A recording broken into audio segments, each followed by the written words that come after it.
I'll never forget the winter I was 22. It wasn't just the cold, though the memory still gives me a chill that's got nothing to do with temperature. It was the winter everything changed. The winter I learned that some things in this world just don't play by the rules, no matter how much you want them to. Back then, I was a different person. Naive maybe, overconfident for sure. I'd grown up in the shadow of the Blackwood Forest, a sprawling, ancient wilderness that swallowed everything the tiny mountain town of Oakhaven had to offer. My dad was a ranger, and I'd spent my entire childhood trailing after him, learning every path, every animal track, every whisper of the wind through the pines. I considered myself an expert, practically a native son of those woods. And honestly, I loved it. The silence, the endless expanse of trees, the way the snow muffled the world into a hushed, beautiful solitude. My routine, especially in winter, was pretty consistent. Get up before dawn, make coffee strong enough to strip paint and head out. I worked for the local logging company, mostly surveying timber stands, marking trees for felling, and occasionally helping with trail maintenance. It was solitary work, which suited me fine. I enjoyed the quiet, the rhythm of my own thoughts, the feeling of being completely self-reliant in a vast, untamed landscape. This particular day, though, I made a mistake. A small one, but looking back, it was the kind of mistake that feels like a tripwire. My buddy Mark was supposed to come with me. We were planning to check out a new section of the North Ridge, an area known for its old-growth firs. But his truck wouldn't start that morning, and in my youthful arrogance, I waved off his apologies.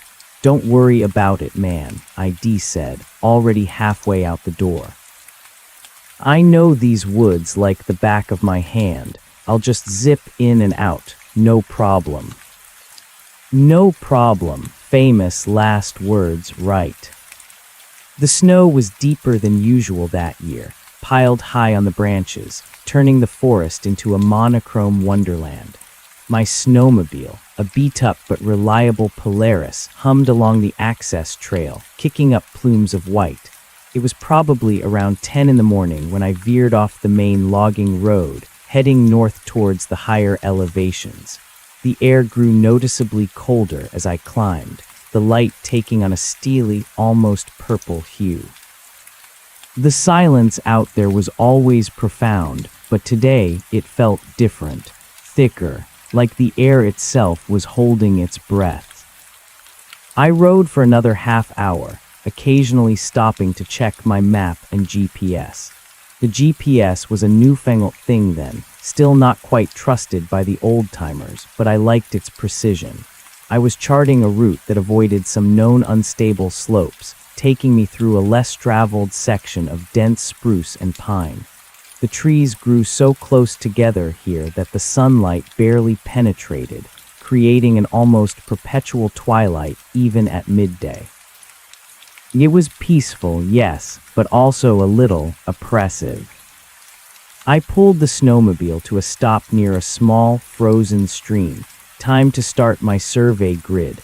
I dismounted, pulling my heavy pack off, the crisp air biting at my exposed skin. I took a deep breath, the scent of pine and damp earth filling my lungs. Everything was exactly as it should be. The soft crunch of my boots in the snow, the distant caw of a crow, the gentle creak of ice in the stream. All familiar, all normal. Then I felt it, not heard it, not saw it, felt it. It was a subtle shift, a barely perceptible change in the ambient temperature around me, even through my thick gloves and layers. A warmth. Not the warmth of my own body, not the lingering heat from the snowmobile engine. This was something else. It was like standing next to an invisible fireplace in the middle of a blizzard. It was impossible, illogical, and utterly out of place. I stopped, my hand still resting on the snowmobile's seat, and slowly looked around. The air shimmered, not visibly, but in a way my senses picked up on. The kind of subtle distortion you might feel near a heat haze on asphalt, but here in the freezing forest it was jarring. My breath, which had been pluming out in frosty white clouds, seemed to dissipate a fraction quicker in that particular pocket of air. A tiny prickle of unease started in the back of my neck. I shook my head, trying to dismiss it. Must be the sun hitting a patch of snow just right, creating some weird reflection or localized thermals. Or maybe I was just cold and my imagination was playing tricks. I was out here alone, after all. Easy to get a little jumpy. But then I took another step, deeper into the dense trees, and the feeling intensified. The air grew warmer, distinctly so, contrasting sharply with the biting cold on the rest of my face. It was almost comfortable, but it shouldn't have been, not out here, not in January. The trees still glittered with frost, the ground was still a solid blanket of white. There was no source of heat.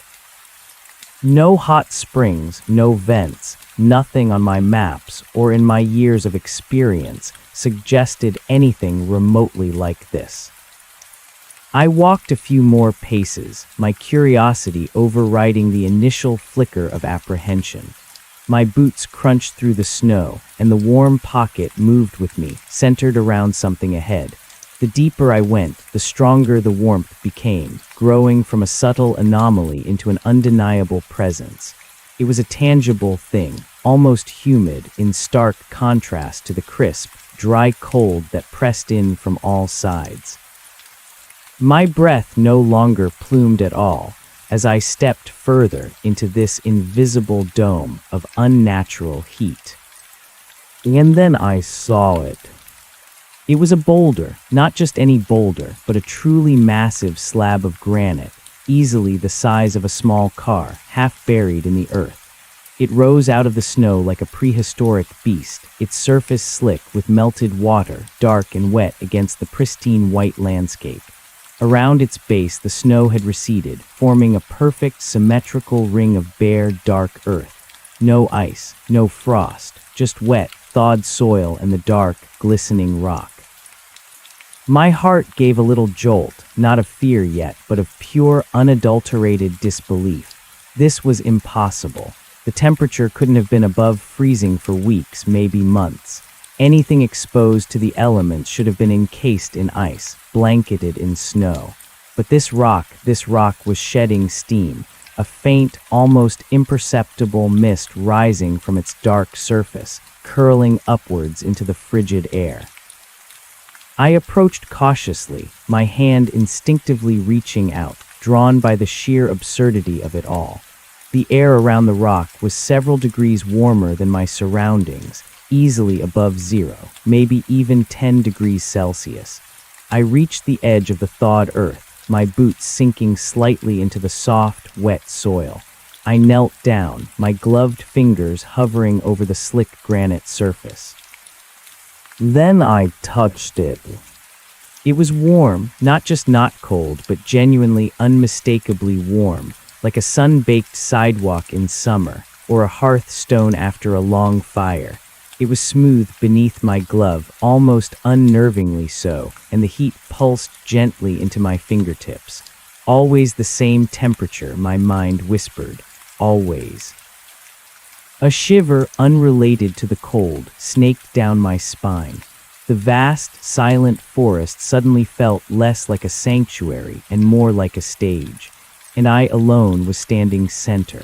That warmth, so inviting, so utterly out of place, was the first wrong note in a song that was about to turn very, very dark. I pulled my hand back, the warmth lingering on my glove, a ghost of something impossible. My mind, trained by years in the woods, desperately sought an explanation. Geothermal vent, unlikely in this geology and certainly not something I'd ever heard of or seen on any survey maps. A buried hot spring, even less probable. The water here was frozen solid, not bubbling up from the earth. Lightning strike. It was winter, no storms, and a strike wouldn't leave a rock permanently warm like this. This wasn't residual heat, it was active. I stood, my boots squelching slightly in the thawed earth. The air, thick with the scent of wet soil and pine, felt strangely heavy, almost humid. I walked slowly around the massive stone, my eyes scanning its surface. It was dark granite, mottled with patches of what looked like lichen, but even the lichen seemed unnaturally vibrant, a deep emerald green against the wet black stone. There were no obvious cracks or fissures from which heat might escape, no telltale signs of machinery or human intervention. Just the smooth, ancient rock radiating heat into the January air. As I completed my circuit, my gaze fell upon a section near the base of the boulder, almost hidden by a slight overhang. There, carved into the stone, was a symbol. It wasn't deep, not a crude etching, but more like a smooth, shallow indentation, as if the rock itself had yielded to the shape. It was a spiral, a single, elegant curve that began at a central point and unfurled outwards, widening as it went. It looked ancient, worn smooth by countless seasons, but beneath the faint sheen of moisture, it pulsed with a subtle, almost imperceptible iridescence.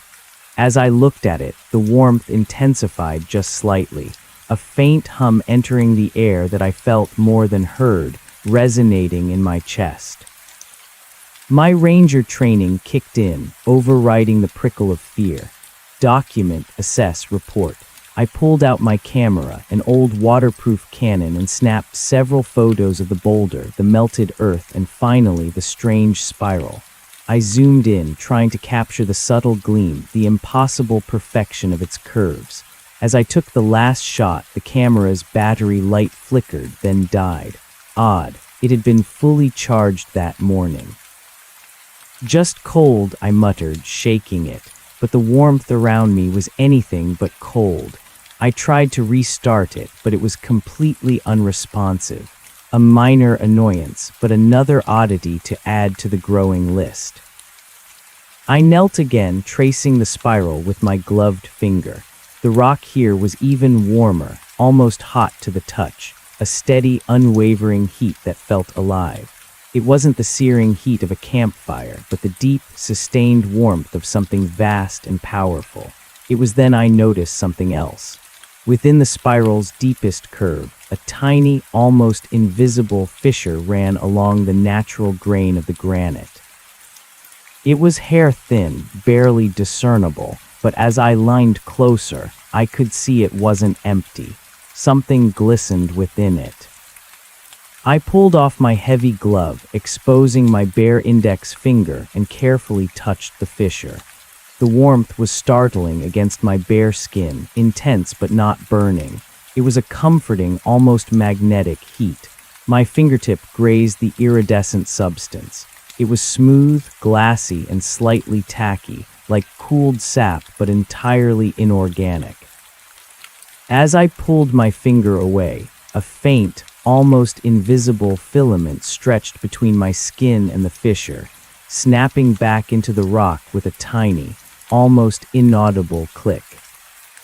My heart hammered against my ribs. This was beyond strange. This was alien. I looked around, my gaze sweeping the silent, snow-laden forest. The trees stood sentinel, their branches heavy with white. The only sound was the drip of water from the boulder's surface and the thumping of my own blood. I was utterly alone. A different kind of chill settled over me then, colder than any winter wind. The kind of cold that prickles your scalp and makes the hairs on your arms stand on end, even in a pocket of unnatural warmth. This wasn't just an anomaly, it felt like a presence. I decided I needed to get help, or at least get a second opinion. I pulled out my satellite phone, another piece of technology I relied on in these remote areas. I held it up, watching the signal bars, full strength. Good. I punched in Mark's number, my finger shaking slightly. It rang once, twice, 3 times, then went straight to voicemail. Hey, it's Mark. Leave a message, I'll call you back.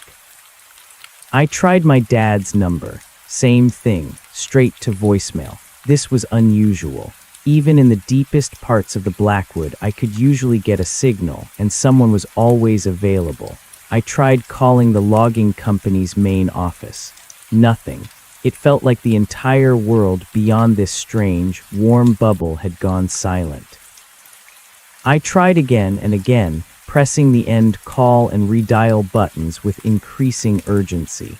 Each attempt was met with the same automated voice or the flat, dead tone of a missed connection. The full signal bars on my phone mocked me. It showed connection, but no one was picking up. It was like I was connected to a network that had suddenly ceased to exist. A new surge of unease, sharper and more immediate, washed over me. This wasn't just a strange rock.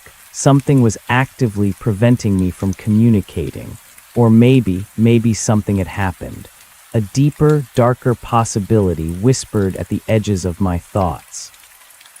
I looked at my watch. It was just past 11:30 a.m. I had been here for almost an hour, too long. I needed to move.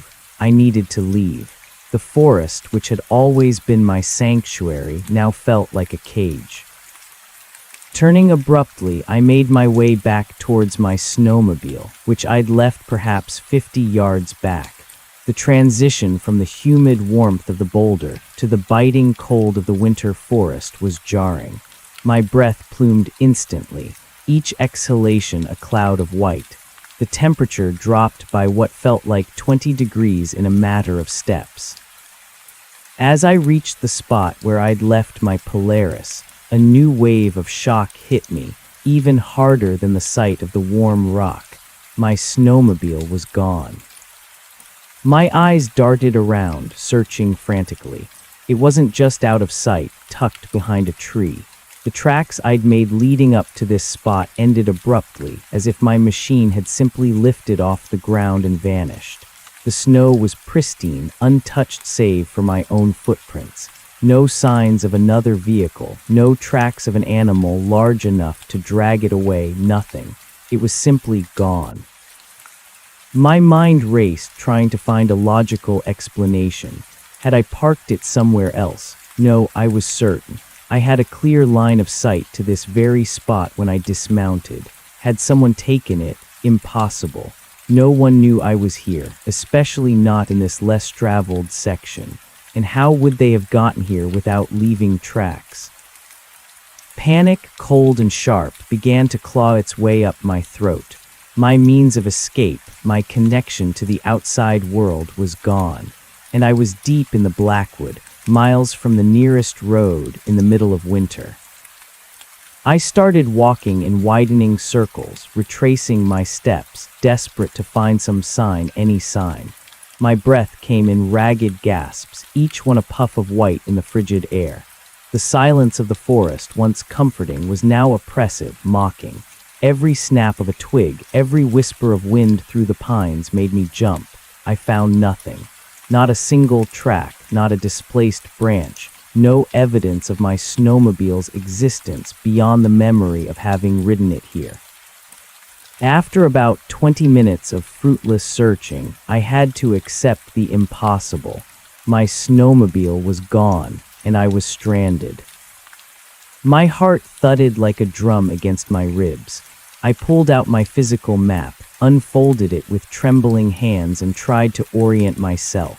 North Ridge, dense spruce and pine, my original route. I could hike out. It would be a long, brutal trek, but I knew these woods. I could do it. I had my emergency supplies in my pack: rations, a first aid kit, a small stove, a tarp.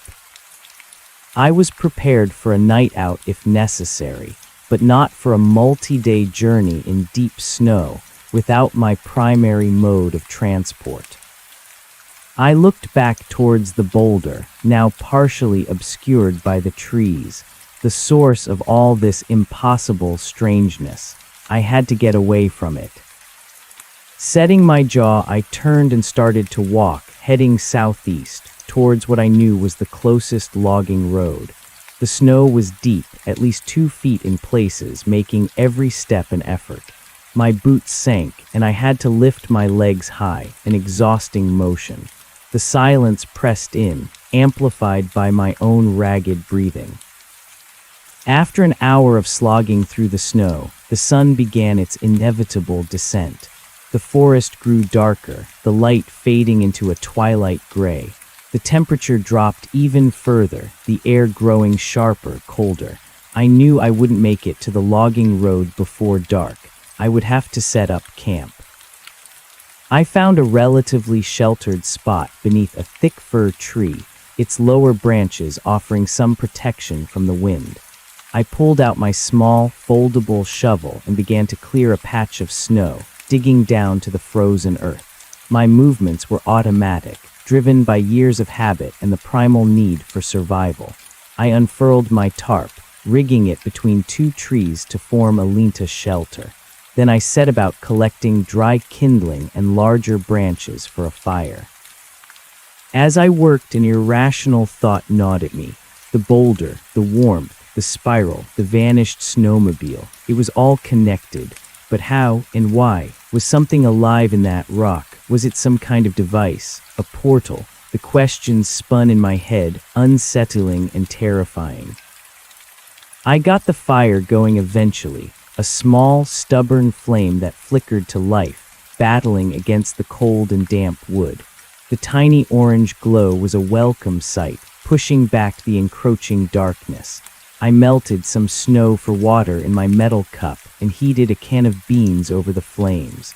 The simple acts of survival brought a measure of focus, pushing the more abstract terrors to the back of my mind. But they didn't go away. As I ate, huddled close to the fire, I kept glancing into the impenetrable darkness beyond the flickering light. Every creak of a tree, every rustle of leaves, every distant howl of a coyote made me jump. My senses were on high alert, sharpened by the day's impossible events. I knew the Blackwood was home to bears, wolves, and mountain lions, but the fear that now gnawed at me wasn't the fear of a wild animal. It was the fear of the unknown, of something beyond my understanding, something that could erase a snowmobile without a trace and warm a rock in the dead of winter. Sleep didn't come easily. I stoked the fire constantly, its warmth a meager defense against the biting cold and the creeping dread. Every hour felt like an eternity. I pictured the boulder in my mind, the dark, wet stone, the steam rising, the iridescent spiral, and the feeling, the sensation of unnatural warmth, as if a beating heart lay deep within the granite. Around what I guessed was 2 a.m., the wind picked up.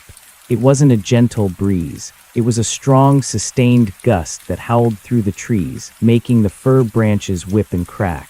Snow started to fall, thick and fast, a blinding curtain of white.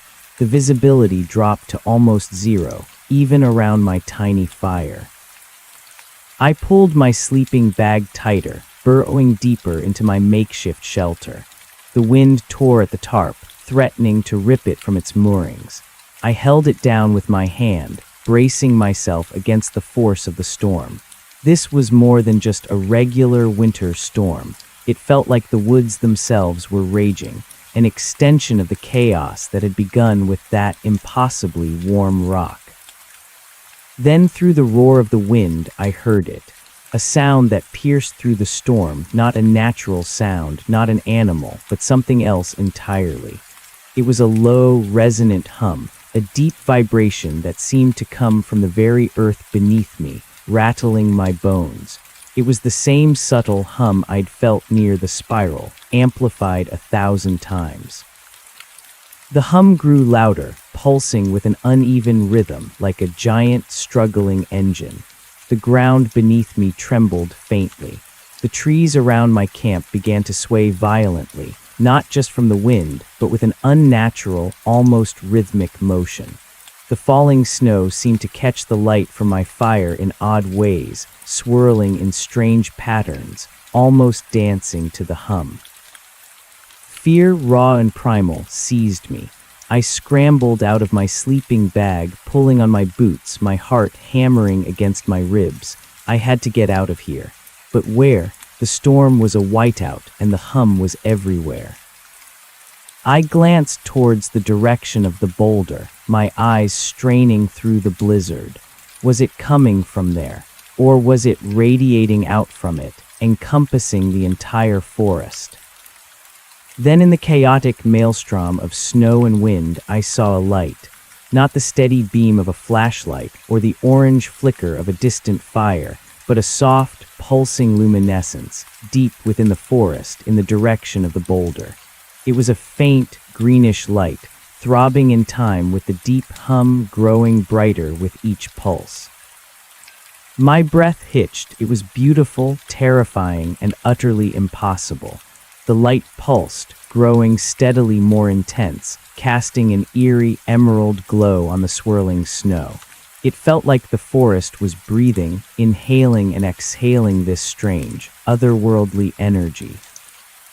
Against my better judgment, driven by a morbid fascination, I started to move towards it. Every instinct screamed at me to run, to hide, to bury myself in the snow and pray it would pass. But something compelled me forward, a desperate need to understand, to see what was happening. Or perhaps it was simply the terror of being alone in the darkness, and the light, however unnatural, was a beacon. I fought against the wind, each step a battle against the deep snow. The hum grew louder, more powerful, vibrating through my entire body. The air grew warmer as I approached the light, a localized heat that pushed back the blizzard, creating a swirling vortex of warm air and snow. As I drew closer, the green light resolved itself into a towering column of shimmering energy, emanating directly from the ground where the boulder stood. It pulsed, a vibrant, ethereal emerald, reaching high into the storm-darkened sky, momentarily illuminating the swirling snowflakes that danced within its aura. It wasn't a solid beam. It was a fluid, almost liquid light, like pure energy made visible. And within that column, suspended in the air, was the boulder. It floated, slowly rotating, several feet above the ground where it had been half buried only hours before. The green light pulsed from its surface, tracing the lines of the rock, illuminating the ancient spiral with an intense, otherworldly brilliance. The fissure I had touched earlier now glowed with an internal, vibrant light, a miniature sun within the rock. My jaw dropped. My mind simply refused to process what my eyes were seeing. A massive, car-sized boulder, levitating, emitting a column of pure energy in the middle of a blizzard, miles from anywhere. This wasn't just impossible. It was a complete shattering of every physical law I understood.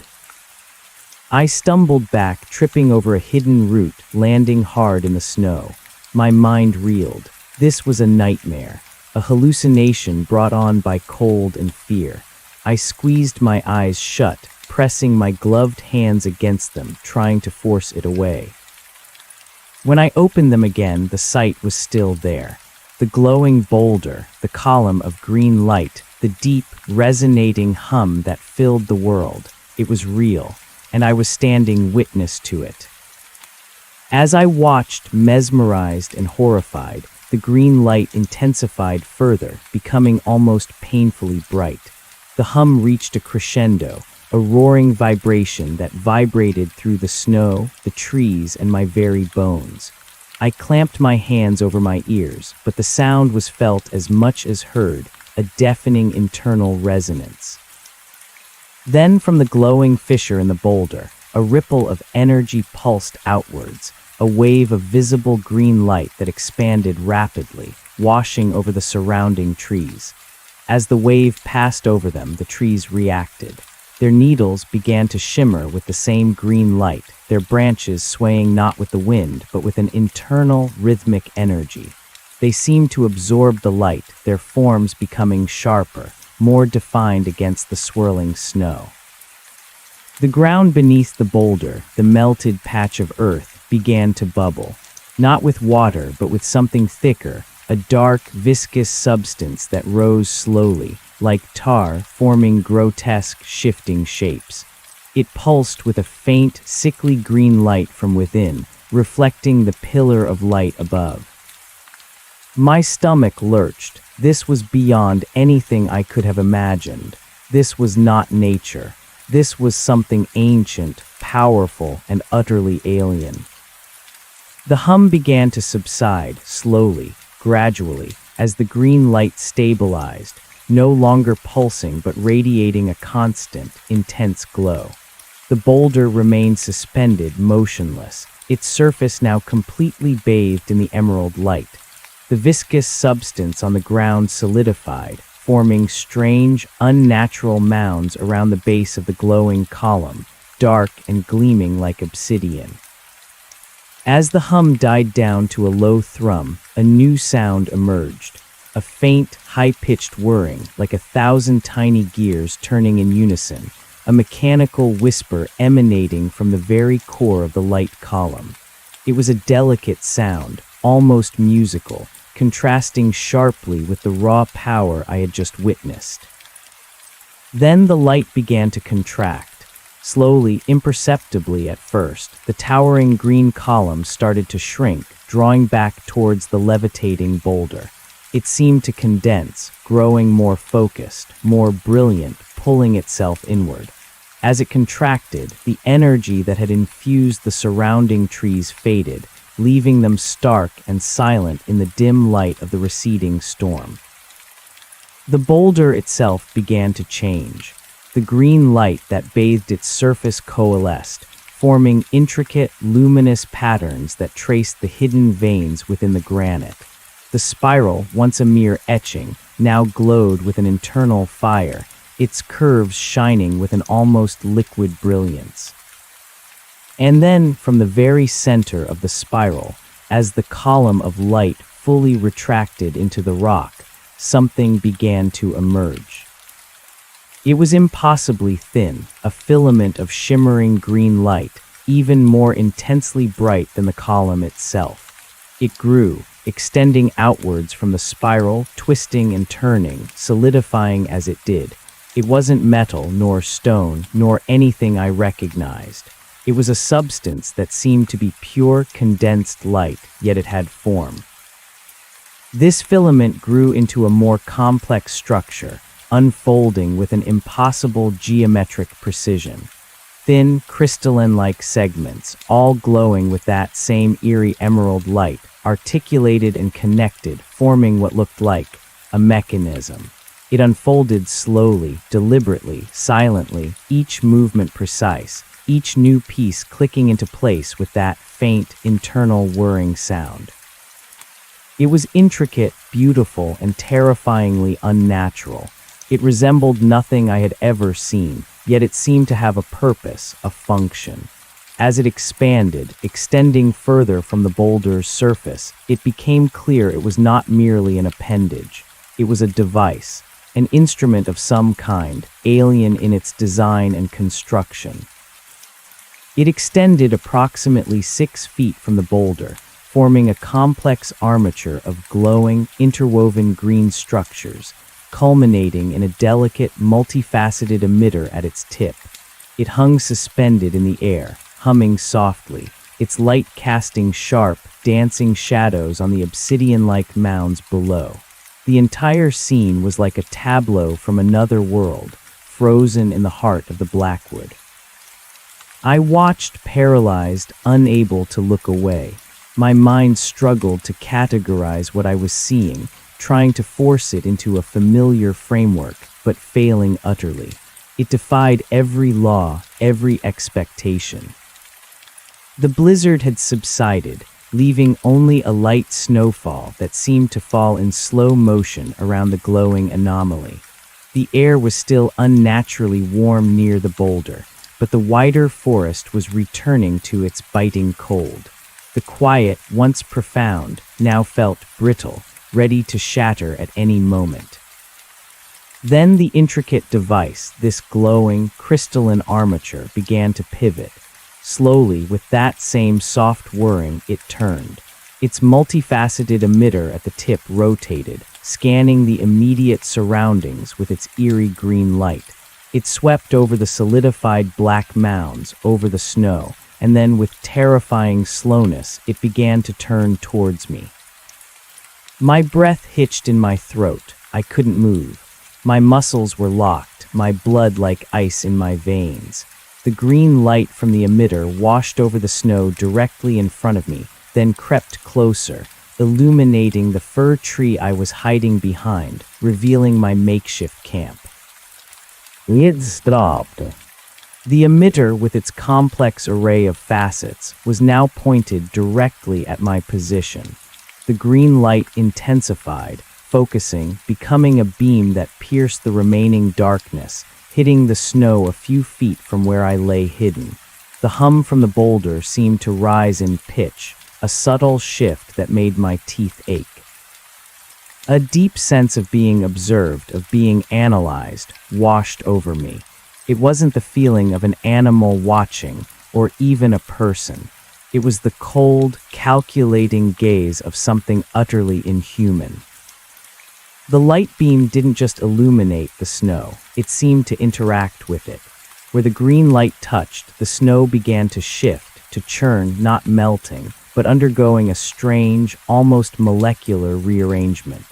Small, shimmering particles, like motes of dust, began to rise from the snow, dancing in the green light, then dissipated into the air. As I stared, utterly mesmerized, the light beam shifted slightly, tracing a line in the snow, like an invisible finger drawing on a pristine white canvas. And along that line, the snow receded, not melted, but vanished. It was as if the very substance of the snow was being dematerialized, leaving behind a perfectly clear, dark line on the ground. Then the beam stopped moving. It hovered over a single patch of snow, perhaps a foot square, directly in front of me. The snow churned, particles rose, and then slowly a depression began to form. It was a precise, perfectly circular indentation, deepening steadily, as if something was boring into the snow with an unseen force. This was beyond comprehension. It was a level of technology, or magic, or whatever it was, that simply didn't exist in my world. My mind screamed at me to run, to flee, but my body remained frozen, trapped by a combination of terror and sheer disbelief. The circular depression deepened, reaching the frozen earth beneath the snow. Then the beam of light shifted again, moving to the side of the first hole and began to bore another, and another. It worked with incredible speed and precision, drilling perfect, equidistant holes in the snow and earth, forming a neat grid. I watched, my heart pounding in my ears, as this alien device methodically sampled the ground in front of me. What was it doing? What was it looking for? Or was it constructing something? After a few minutes, the grid of holes was complete. The emitter retracted slightly, its light dimming, then it pivoted, scanning the trees directly ahead of me. The beam passed over the thick fir branches, over the dark trunks, over the frozen moss clinging to the bark. Again, that subtle shimmer, that almost imperceptible interaction, as if it were mapping, analyzing, recording everything. Then the delicate, intricate armature slowly began to retract back into the boulder. Segment by segment, with that soft whirring, it folded in upon itself, collapsing into a smaller, tighter configuration until it was almost flush with the boulder's surface. The green light on its structures dimmed, then faded entirely, leaving only the soft glow of the spiral and the faint internal light of the fissure. The boulder itself, which had been levitating slowly, gently, began its descent. It sank back down, almost imperceptibly, until it settled back into the ground, nestling into the dark, obsidian-like mounds that had formed around its base. It was as if it had simply taken a breath, extended a limb, performed a function, and then retreated, becoming once again the impossibly warm, dark stone I had first discovered. The internal hum faded entirely, leaving behind only the distant whisper of the wind through the pines, and the sound of my own frantic breathing. The green light emanating from the spiral dimmed significantly, becoming a faint, almost ghost-like luminescence, barely visible beneath the thin sheen of moisture on the rock. The storm had passed, the snow had stopped falling, and the clouds had begun to break, revealing patches of a dark, starless sky. The air, though still cold, was calm still. The forest returned to its familiar, hushed silence. But it wasn't the same. Nothing was the same. The glowing rock, the levitating, the impossible device, the holes in the snow, these things had shattered the world I knew. I had witnessed something that should not exist. I lay there for a long time, shivering, not just from the cold, but from the deep, abiding terror that had settled into my bones. My eyes were fixed on the now motionless boulder, trying to reconcile its innocuous appearance with the spectacle I had just witnessed. It looked like any other large rock, save for the faint glow of the spiral and the bare, thawed earth around its base. But I knew better. I knew what it was capable of. Slowly, carefully, I pushed myself up. My body ached from the cold and the shock. My mind felt numb, overloaded. I stumbled back towards my camp, my eyes never leaving the boulder. When I reached my shelter, I collapsed into my sleeping bag, pulling it tight around me. The fire was almost out, reduced to a few glowing embers. I didn't bother to rekindle it. The thought of light, of drawing any attention to myself, was terrifying. I wanted only darkness, invisibility. I tried to rationalize it again. Dream, hallucination, exposure. No, the evidence was there, etched into the snow, the grid of perfect holes, my own terror. It was undeniably real. What was it? An ancient machine, a living entity. Whatever it was intelligent. It had scanned, sampled, observed, and it had been looking at me. The thought sent a fresh wave of nausea through me. Sleep was impossible. I spent the rest of the night huddled in my sleeping bag, listening, waiting. Every sound was magnified, every shadow a potential threat. The faint, almost imperceptible glow from the boulder was a constant, unsettling reminder of what lay beyond the trees. The first hint of dawn, a faint gray wash in the eastern sky, was the most welcome sight I had ever seen. As the light grew, the forest slowly re-emerged from the darkness, stark and beautiful, but now imbued with a sinister undertone. The world looked normal, but I knew it was. My first thought was to get out, to leave this place, hike as fast as I could, tell someone, anyone, what I had seen. But then a new thought, cold and unsettling, seeped into my mind. Who would believe me? A vanished snowmobile, a levitating, glowing rock, an alien device. They'd think I'd gone mad or suffered from hypothermia and hallucinated. And if I told them, would they come looking? Would they investigate? What if whatever that thing was reacted to their presence? What if I brought it down on Oak Havens? The responsibility weighed heavily on me. I was the only witness, and I had a choice to make. Tell and risk everything, or keep silent and live with the terrifying secret. I knew with a certainty that chilled me to the bone that this was just the beginning. The boulder had simply revealed a fraction of its true nature. Whatever it was awake, and I had been foolish enough to disturb it. I packed up my minimal camp, my movements stiff and automatic. My gaze was drawn inexorably back to the boulder. In the growing daylight, it looked almost benign, a large, dark stone nestled in the thawed earth, with only the faintest shimmer from the spiral betraying its true nature. The grid of holes in the snow and earth was still there, a stark, undeniable testament to the night's impossible events. I needed to get back to my job site, to the world I understood, however fractured it now felt. I needed to pretend, for a little while longer, that everything was normal. But the deeper I walked, the further I got from the boulder. the more the silence of the forest pressed in. It felt like I was carrying a heavy, invisible weight, a secret that would define the rest of my life. I walked for hours, pushing through the deep snow, fueled by adrenaline and a desperate need to put distance between myself and that place. The sun climbed higher, casting long shadows, but the cold remained biting. My muscles screamed, my lungs burned, but I kept moving. Finally, in the early afternoon, I stumbled upon a set of fresh snowmobile tracks. Not mine, but clearly Mark's. Relief, so intense it made my knees weak, washed over me. He must have gotten his truck started and come looking for me. I followed the tracks, my pace quickening, spurred on by the hope of rescue, of human contact. The tracks led to a small clearing, where Mark's bright orange Polaris sat idling, its engine a comforting rumble in the quiet woods.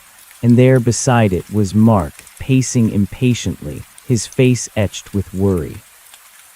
"There you are, what the hell happened? I thought you were a goner," he yelled, relief flooding his voice as he saw me. He strode towards me, his expression shifting from anger to concern as he took in my disheveled, exhausted state. "Your snowmobile's gone. I've been looking for hours." I stared at him, my mouth suddenly dry. My snowmobile was gone, he knew it. He must have seen my tracks leading to nowhere, the sudden, impossible disappearance. "Yeah," I managed to rasp, my voice hoarse. It just vanished, I don't know how." He looked at me sharply, a frown creasing his brow. "Vanished? What do you mean, vanished? Like stolen?" I hesitated. How much could I tell him? How much should I tell him? The image of the glowing boulder, the levitating rock, the intricate green mechanism, it all flashed through my mind. No, he wouldn't believe me. He couldn't. "No," I said, shaking my head, forcing a tired laugh. "No, nothing like that. I must have messed up the parking brake or something. It must have slid down into a ravine, I guess. Couldn't find it in the dark with the storm." It was a flimsy lie, even to my own ears, but it was all I had. A ravine couldn't swallow a snowmobile without a trace, but it was better than the truth. Mark stared at me, his eyes narrowed, clearly unconvinced. A ravine, in that flat section, and with no tracks, he gestured vaguely back the way I had come. "I followed your tracks all the way. They just stopped, right there, like you drove into thin air." My stomach clenched. He had seen it, the impossible end to my tracks. "Must have been the heavy snow," I mumbled, avoiding his gaze. Wind blew over them, filled them in. It was a hell of a storm. He continued to scrutinize me, his expression a mixture of confusion and suspicion. "You look like you've seen a ghost, man. What really happened out there?" I met his gaze, forcing my eyes to convey exhaustion, cold, anything but terror. "Just a rough night, Mark. Got turned around in the blizzard. Had to camp out. Coldest night of my life." He sighed, shaking his head. "Well, you're lucky I found you. Dad's been worried sick. Everyone's been trying to get a hold of you, but your sat phone was dead. Company was about to send out a search party." My sat phone, dead, another impossibility. It had showed full signal, but no one could reach me. "Yeah," I said, rubbing my temples. "Must have been the cold. Batteries died. More lies, so many lies already." Mark led me to his snowmobile. I climbed on behind him, grateful for the warmth of the engine, the familiar thrum of a working machine. As he started to turn around, I risked one last glance back, towards the dense part of the forest where the boulder lay hidden. The trees stood silent, indifferent. Nothing was visible but the endless expanse of snow and the dark, ancient pines, but I knew it was there, and I knew it was waiting. As Mark sped off, kicking up plumes of white snow, I didn't look back again. I just clung to him, focused on the steady rumble of the snowmobile, trying to push the images of the past night deep into the darkest corners of my mind. But I knew they wouldn't stay there.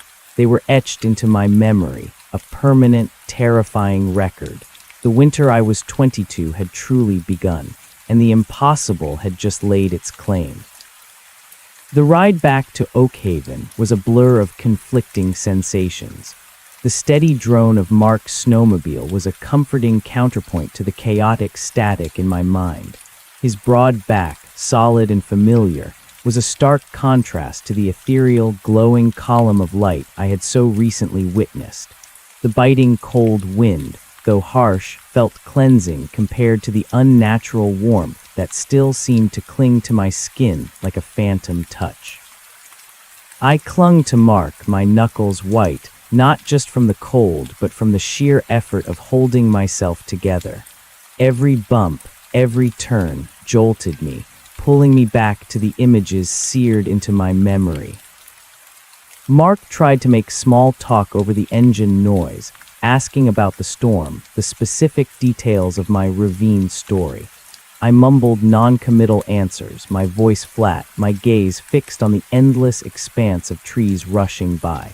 He didn't push, perhaps sensing my exhaustion, or perhaps catching a glimpse of the fear that I desperately tried to hide behind a mask of weariness.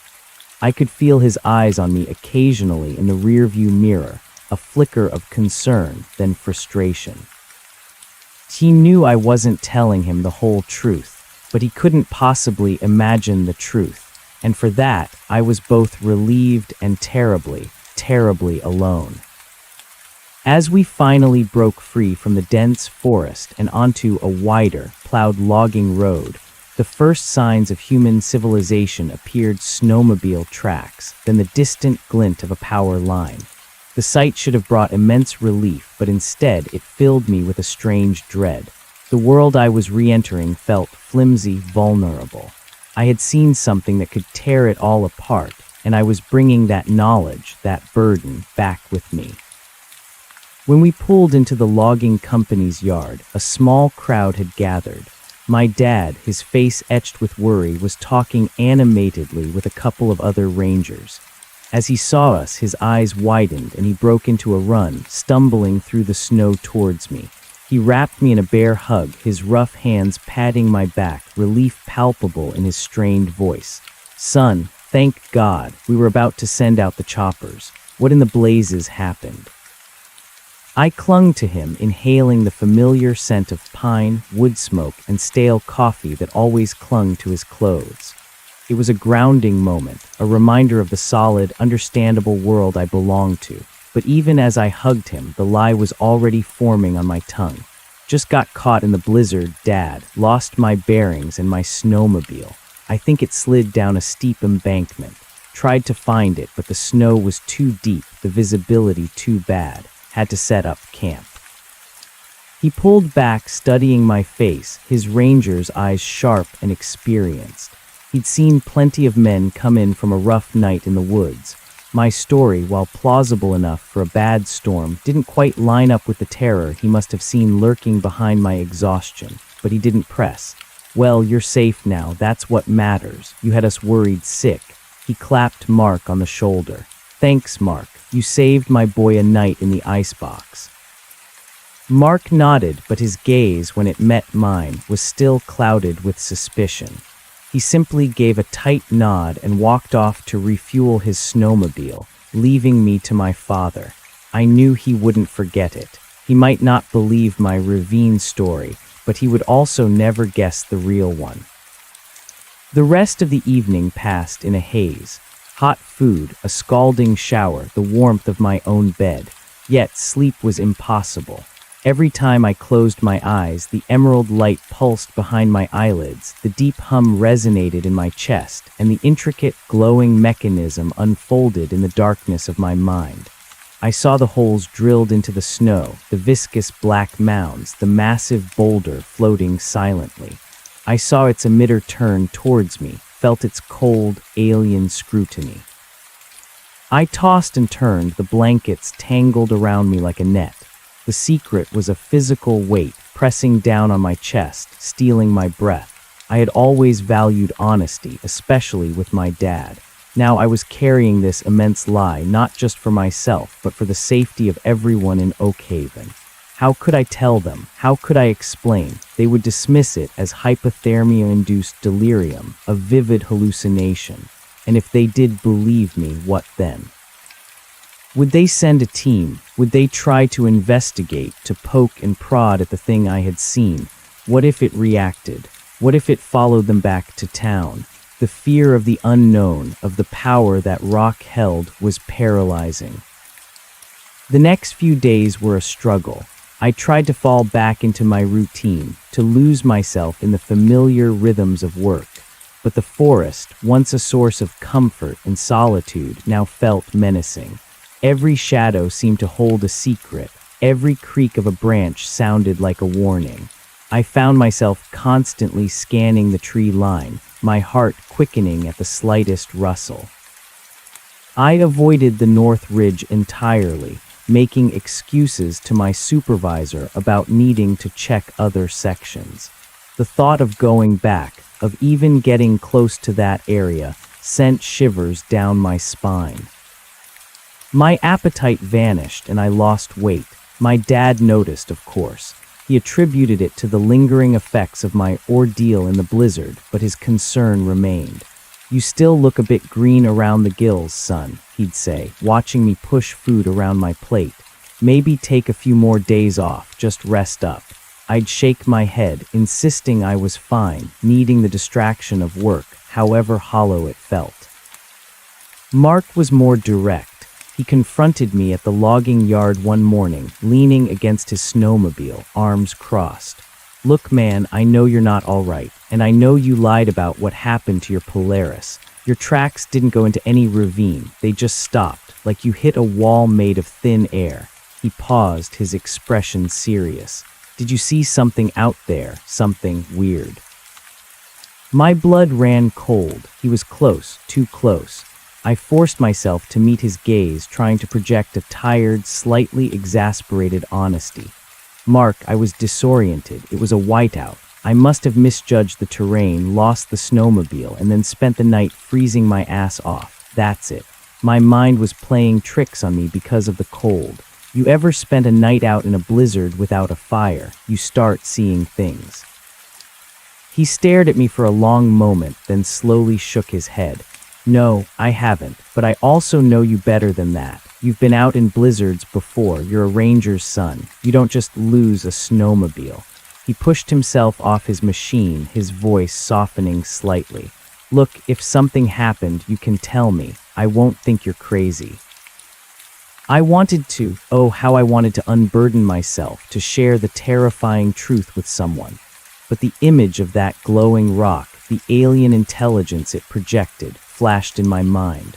What if Mark, with his well-meaning but utterly unprepared curiosity, went looking? What if he brought more trouble to the town? No, the secret had to remain mine. "Nothing happened, Mark, just a bad night, forget about it." I turned away, dismissing him, knowing it would sting. But it was necessary.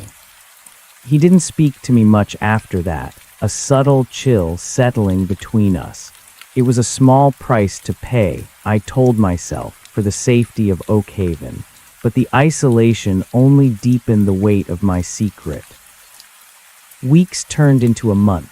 The initial shock began to dull, replaced by a constant, low-grade anxiety. I learned to live with the fear, to compartmentalize the images, pushing them to the back of my mind during the day, only for them to resurface in vivid nightmares. I stopped venturing far from the main logging roads, always staying within sight of a familiar landmark, always within an hour's hike of my truck. My ranger's instinct, once so confident, was now tinged with a deep-seated caution, a pervasive sense that the rules of the woods had changed. Then the whispers started. It began subtly with the loggers. Old Man Hemlock, a grizzled veteran with more years in the Blackwood than I'd been alive, was the first. He came into the company office one afternoon, shaking his head, his usual jovial mood replaced by a furrowed brow. "Something ain't right out there, son," he mumbled, pulling off his worn leather gloves. "Trees are acting strange." I stiffened, my heart leaping into my throat. "Strange? How so, Mr. Hemlock?" "Saw a stand of pines up near Hemlock Creek, near that old fire break," he explained, rubbing his chin. "Greenest damn needles I ever saw, and it's still deep winter. They looked vibrant, too vibrant, like they was juiced up on something." He frowned, and the ground around him felt warm, like an early spring thaw, only it ain't spring for another month.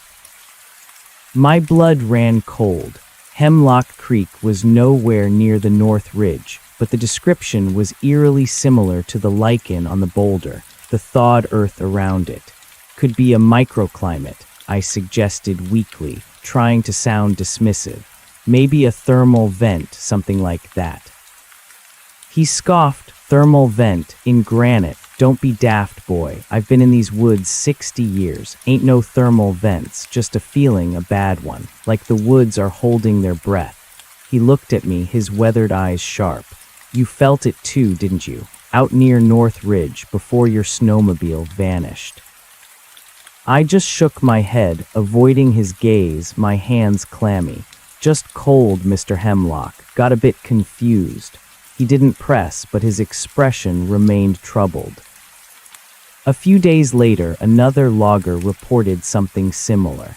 A patch of unusual warmth in a clearing, strange, perfectly circular depressions in the frozen earth.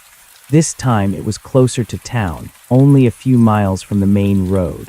The description hit me like a punch to the gut. The holes. The exact same holes the alien device had drilled. My carefully constructed facade of normalcy began to crack.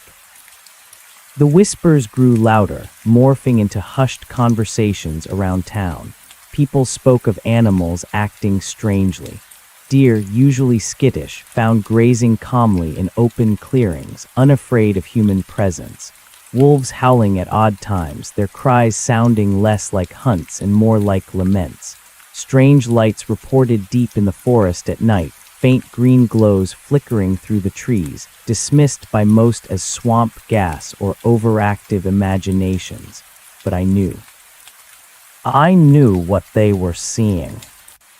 The local newspaper, the Oak Haven Gazette, usually filled with local gossip and deer hunting triumphs, started running small, curious articles. Unusual geomagnetic activity reported in Blackwood Forest. Early spring thaw anomalies puzzling local experts. The experts were, of course, baffled. No one could explain it, but the articles stoked the underlying unease in the town. I couldn't ignore it any longer. The phenomenon wasn't confined to a single boulder in a remote corner of the North Ridge. It was spreading. Or perhaps it was simply activating other dormant points, like tentacles reaching out from a central, unseen entity. I had to know. I had to go back. The decision was agonizing. Every fiber of my being screamed for me to stay away, to bury the secret deeper. But the idea of these unexplained anomalies spreading, potentially threatening Oak Haven, was even more terrifying. I was the only one who knew what was truly happening. I felt a desperate, horrifying sense of responsibility. I prepared meticulously. This time there would be no mistakes. I took a full day off, telling my dad I was going to check out a new logging prospect far to the west, away from the affected areas. I packed a heavier kit, extra rations, multiple layers of clothing, a more robust first aid kit, a high-powered flashlight, and crucially a brand-new satellite phone, fully charged, along with a portable solar charger. I even took an old, reliable compass, just in case my GPS failed again, and a hunting rifle. Not because I thought it would stop whatever was out there, but because the weight of it in my hands was a small comfort, a reminder of the familiar world of man and beast. The morning I set out, the sky was a crisp, cloudless blue, promising a day of deceptive beauty. The air was cold but still. I rode my backup snowmobile, a slower, older model but reliable. As I approached the turnoff for the North Ridge Trail, a knot formed in my stomach. The forest looked deceptively normal, pristine and silent under its blanket of snow. But I knew better. I felt like I was riding into an alien landscape. I went slow, carefully following my previous tracks, which were now partially obscured by fresh snowfall. I navigated with a mix of GPS and instinct, my eyes scanning the tree line, my ears straining for any unnatural sound. The further I went, the more the sense of oppressive silence returned, that feeling of the air holding its breath. Finally, I reached the general area where I'd left my first snowmobile, and there, etched faintly into the snow, were my old footprints, leading towards the clearing where I had found the boulder. My heart began to pound. I dismounted, rifle held loosely in my gloved hands, safety off. The air was still unnaturally warm here, even through the thick layers of my clothes. My breath barely plumed. I could smell the faint scent of wet earth, even in the middle of winter. Then I saw it, the boulder. It was exactly as I had left it. Massive, dark granite, the snow melted in a perfect, symmetrical ring around its base. The earth was dark and wet, and a faint, almost imperceptible mist curled upwards from its surface. The lichen on the rock glowed with an unnaturally vibrant emerald green, and the spiral, it shimmered with that faint, internal luminescence like a trapped firefly. But there was something new, something I hadn't noticed before. The black, obsidian-like mounds that had solidified around the boulder's base were larger, more pronounced, and clinging to their dark, slick surfaces were faint, glowing strands, not a part of the rock, not lichen, but something else entirely. They were thin like spiderwebs, but they pulsed with a faint, sickly green light, the same color as the column of energy. They stretched outwards from the obsidian mounds, creeping across the thawed earth, like roots or veins, disappearing beneath the edge of the snow. My gaze followed these strange tendrils. They seemed to be reaching, spreading, and directly in front of the boulder, just outside the ring of thawed earth, was the grid of holes I had seen the device drill. They were still there, perfectly circular, reaching down into the frozen earth. I walked closer, my boots sinking slightly into the soft, wet soil. I knelt beside the holes, studying them. They were immaculate, precise, as if carved by a laser. What had it been doing? Sampling, extracting. As I knelt, I noticed a subtle movement in the ground itself. Not a tremor, but a ripple. A faint, almost imperceptible pulsation beneath the thawed earth. It was like the ground was breathing. And then, as if in response to my presence, the glowing tendrils on the obsidian mounds pulsed a fraction brighter. The spiral on the boulder intensified its glow, a soft, inviting light. A wave of intense vertigo washed over me. It felt like the air itself was thickening, growing heavy. The trees around me seemed to recede, the world narrowing, focusing entirely on the boulder and its strange emanations. A faint hum, barely audible, began to resonate in the air, vibrating through the ground into my knees, up through my chest. It was the precursor to the massive sound I had heard that night. My instincts screamed at me to get away, to run as fast as my legs could carry me. But another, darker curiosity held me captive. I wanted to understand. I needed to know. I pulled out my camera, the new, rugged model I'd bought after my old one died. I snapped several pictures of the tendrils, the glowing lichen, the holes, and the faintly glowing spiral. The camera worked perfectly, capturing the eerie green light. I then pulled out my satellite phone, full signal. I tried calling my dad. It rang once, then connected. His voice came through, clear as a bell. "Hey, son, everything all right? You're out west, right?" "Yeah, Dad," I said, my voice tight, adrenaline coursing through me. "Everything's fine, just checking in. Signal's a bit patchy out here." I didn't want him to worry, or to think I was where I truly was. "I'll call you later." "All right, be careful, son," he said, and then the line went dead. The phone showed a strong signal, but the call had abruptly ended, just like last time. Something was interfering. Something around the boulder was controlling the flow of information, cutting me off at its discretion. It wasn't just a localized phenomenon, it was intelligent. The hum intensified, rising in pitch, and the green tendrils on the obsidian mounds began to glow more brightly, their light pulsing in time with the growing vibration. The air around the boulder grew significantly warmer, almost hot. I felt a strange pressure building in my head, a dull ache behind my eyes. And then from beneath the obsidian mounds, from the ground itself, new tendrils began to emerge. They were thick, dark, and viscous, pushing up through the thawed earth, slowly uncoiling like roots disturbed from their slumber. They pulsed with that same sickly green light, writhing slightly as they broke free from the soil. They were growing. They were spreading. My breath hitched. This was worse than I had imagined. It wasn't just a single rock. It was something alive, growing, reaching out. The whole forest floor around the boulder was coming alive, manifesting these strange, glowing conduits. The new tendrils stretched outwards, slowly, deliberately towards the snow. As they touched the pristine white surface, the snow began to recede, melting instantly, exposing the dark, wet earth beneath.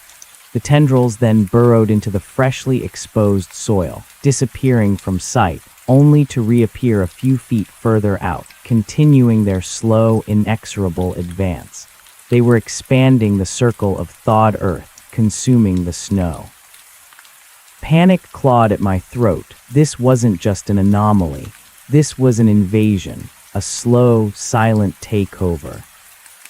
I scrambled back, stumbling over a root, my rifle clattering against a tree. I needed to leave. I needed to warn people. This couldn't be kept a secret any longer. But as I turned to run, a new sensation hit me. A dull, throbbing ache in my left arm. I looked down. My sleeve, where my skin had been briefly exposed when I stumbled, was beginning to glow. A faint, greenish luminescence, like the tendrils, was seeping through the fabric of my jacket, emanating from my skin. It pulsed, softly, in time with the hum from the boulder. My blood ran cold. The filament I had touched that first day, the slight tackiness, the almost invisible string that snapped back into the fissure. Had something gotten into me? Was I infected?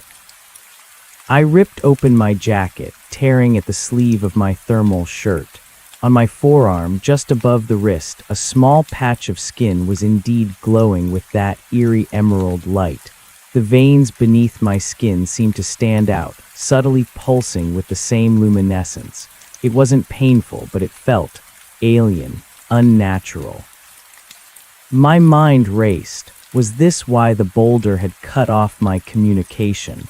Was it isolating me, trapping me, because I was now connected to it? Or was it simply marking me? The hum from the boulder reached a new intensity, vibrating through the ground, making my teeth ache. The air around me grew even hotter, becoming stifling. The glowing tendrils, now reaching dozens of feet into the forest, writhed with increased vigor, pushing back the snow, consuming the earth.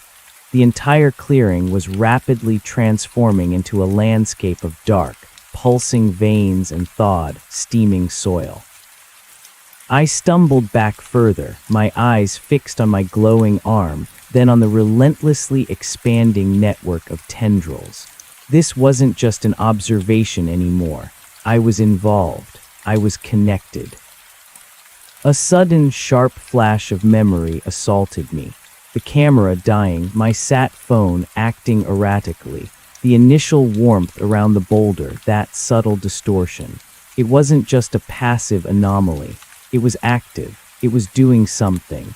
It was trying to hide its presence, to control its environment, and to suppress any information that might reveal it. And now it had me. I looked down at the glowing patch on my arm, then back at the boulder, its spiral pulsing with a captivating, dangerous light. A horrifying thought formed in my mind. What if my missing snowmobile hadn't just vanished? What if it had been assimilated, broken down, recycled, its materials used for something else? The new viscous tendrils, the obsidian mounds, they looked organic, yet inorganic, like a strange, living machine. I had to get out, now. The forest was no longer a sanctuary, but a trap, and I was the bait. I turned and ran, my legs pumping, my lungs burning in the hot, humid air around the boulder.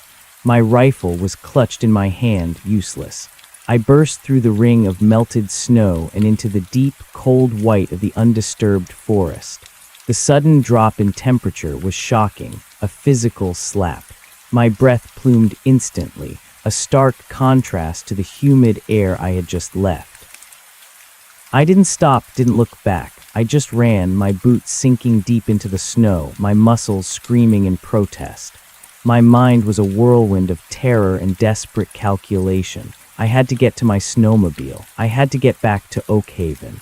And then I had to figure out what to do. The secret was out. I couldn't keep it any longer. Not when it was spreading, literally consuming the forest and possibly me. The journey back to my snowmobile was agonizing. Every shadow seemed to move. Every rustle of leaves was a whisper of pursuit. The glowing patch on my arm throbbed, a constant, unsettling reminder of my unwanted connection to the alien entity. I felt tainted, marked. Finally, I burst into the small clearing where I had left my backup snowmobile. Relief, sharp and exhilarating, surged through me. It was still there, a solid, reassuring presence in the quiet woods. I scrambled onto the seat, fumbling with the ignition. It caught on the first try, roaring to life, its familiar rumble a balm to my frayed nerves. I sped off, not bothering with trails, crashing through the deeper snow, through thickets of pine and spruce, desperate to put as much distance as possible between myself and the glowing boulder. My mind was racing, trying to formulate a plan. Who would I tell first? My dad, the rangers, the town council. They needed to know. They had to. But as I rode, another insidious thought began to creep into my mind. The glowing patch on my arm, the faint hum I could still feel, even at a distance. What if I was carrying something back with me? What if I was a vector, an unwitting carrier of this alien presence? The thought was terrifying. If I went back, if I told them, would I be bringing the danger directly to their doorstep? My mind screamed. The responsibility was crushing. I was caught between two impossible choices. Keep silent and let the unknown spread unchecked, or speak out and potentially endanger everyone I cared about. I rode for what felt like hours, the sun starting its slow descent towards the western horizon. The forest blurred around me, a dizzying panorama of white and dark green. I had to make a decision. As I neared the boundary of the main logging roads, the glowing patch on my arm began to fade. Slowly, almost imperceptibly, the emerald light diminished, the pulsing stopped, and the veins beneath my skin returned to their normal appearance. Within minutes, the glow was gone, leaving only pale, normal skin. I stared at my arm, bewildered. Had it just been a temporary effect, a warning, or was it something else? The sudden disappearance of the glow brought a strange, ambiguous sense of relief. Perhaps I wasn't infected. Perhaps it was just a localized phenomenon, a reaction to my proximity to the boulder. But the hum, the faint internal vibration, still lingered, a ghostly echo in my bones. I finally reached the logging company's main access road, the familiar sight of a plowed path offering a tiny sliver of normalcy. I slowed my snowmobile, my mind still reeling, trying to process the latest developments. The fading glow, the continued hum, the expanding tendrils. I decided then I couldn't keep this to myself. Even if they thought I was crazy, even if they didn't believe me, I had to try. I had to tell someone. The risk of silence was far greater than the risk of being ridiculed. I rode straight to my dad's house, not bothering to stop at the company office. The house was small, cozy, filled with the scent of his pipe tobacco and simmering stew. He looked up from the newspaper as I burst through the door, my face pale, my eyes wide. "Son, what on earth? You look like you've seen a ghost again," he said, rising from his armchair, his brow furrowed with concern. I collapsed onto the worn sofa, burying my face in my hands, trying to gather my thoughts to find the words. How do you tell someone that a rock in the woods is alive, that it's growing, that it's alien, that it stole your snowmobile, and that you might be infected with its strange energy? I took a deep breath, forcing myself to look him in the eye. "Dad," I began, my voice hoarse, "I need to tell you something impossible, something that's going to sound completely insane." He sat down opposite me, his expression grave, listening patiently as I stumbled through the story. I told him everything. The impossible warmth, the spiral, the camera failing, the vanished snowmobile. Then the night in the blizzard, the levitating boulder, the green column of light, the unfolding mechanism, the holes it drilled, the overwhelming hum. And finally, my return today, the growing tendrils, the spreading thaw, the glowing patch on my arm, and the persistent internal hum. He listened without interrupting, his face unreadable. His gaze remained steady, absorbing every frantic word, every wild detail. When I finally finished, breathless, exhausted, he didn't say anything for a long moment. He just sat there, staring at me, a deep frown etched on his face.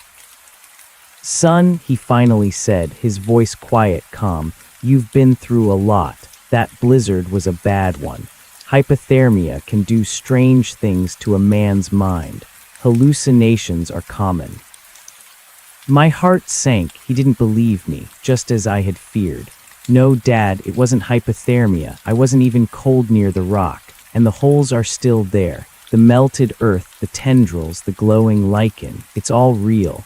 I pulled up my sleeve, showing him my arm. "It was glowing, Dad, just minutes ago." He took my arm, his fingers gently probing my skin, looking for any trace of the strange luminescence. But there was nothing, just my pale, normal skin. "I see nothing, son, just a little chapped from the cold." He sighed, running a hand through his thinning hair. "You're clearly shaken. You need some rest. We'll talk about this more tomorrow, after you've had some sleep." "No, Dad, listen to me," I insisted, my voice rising. "This isn't just me. Other loggers, they're seeing strange things too. Warm spots, green trees, weird lights. It's spreading. We have to do something." He stood up, walking to the fireplace, poking at the embers with a long iron rod. "I know people are rattled, son. This has been a hard winter. Everyone's a bit on edge, but what you're describing, it's just not possible." He turned back, his eyes full of paternal concern. "I know you believe what you saw, and I believe you believe it, but sometimes the mind plays tricks when pushed to its limit." I stared at him, my own father, dismissing my desperate plea. The betrayal, though born of love and concern, cut deep. The isolation of my secret, which I had just tried to shed, crashed back down on me, heavier than before. He wouldn't believe me. No one would. "You have to believe me, Dad," I pleaded, tears stinging my eyes. "This is important. This is dangerous." He walked over and placed a hand on my shoulder. "I know you think it is, son, but let's just calm down. Get some hot food in you, then get some real sleep. We can go out tomorrow, check on some of those strange spots the loggers are talking about, see if there's any natural explanation. How about that? His attempt to soothe me, to treat me like a child suffering from a fevered dream, only deepened my despair. He was trying to humor me, to gently guide me back to reality, but his reality was no longer mine. I nodded numbly, the fight draining out of me. What was the point? If my own father, a man who knew these woods better than anyone, a man who trusted me implicitly, wouldn't believe me, who would? I ate the stew he offered, mechanically, tasteless in my mouth. My mind was still reeling, trying to reconcile the impossible truth with the comfortable disbelief of my father. I was alone in this, truly alone. The next morning, true to his word, my dad took me out, not to the North Ridge, but to the area where Old Man Hemlock had reported the vibrant pines and the warm ground. I drove the snowmobile, guiding us to the spot. And there it was, a small clearing where a stand of pines indeed had needles that were an impossibly vibrant emerald green, even in the middle of winter. The snow around their bases had receded, leaving a small, irregular patch of thawed, dark earth. I knelt, touching the soil. It was warm, unmistakably warm. My dad knelt beside me, his hand touching the ground. His expression shifted, a flicker of puzzlement, then concern.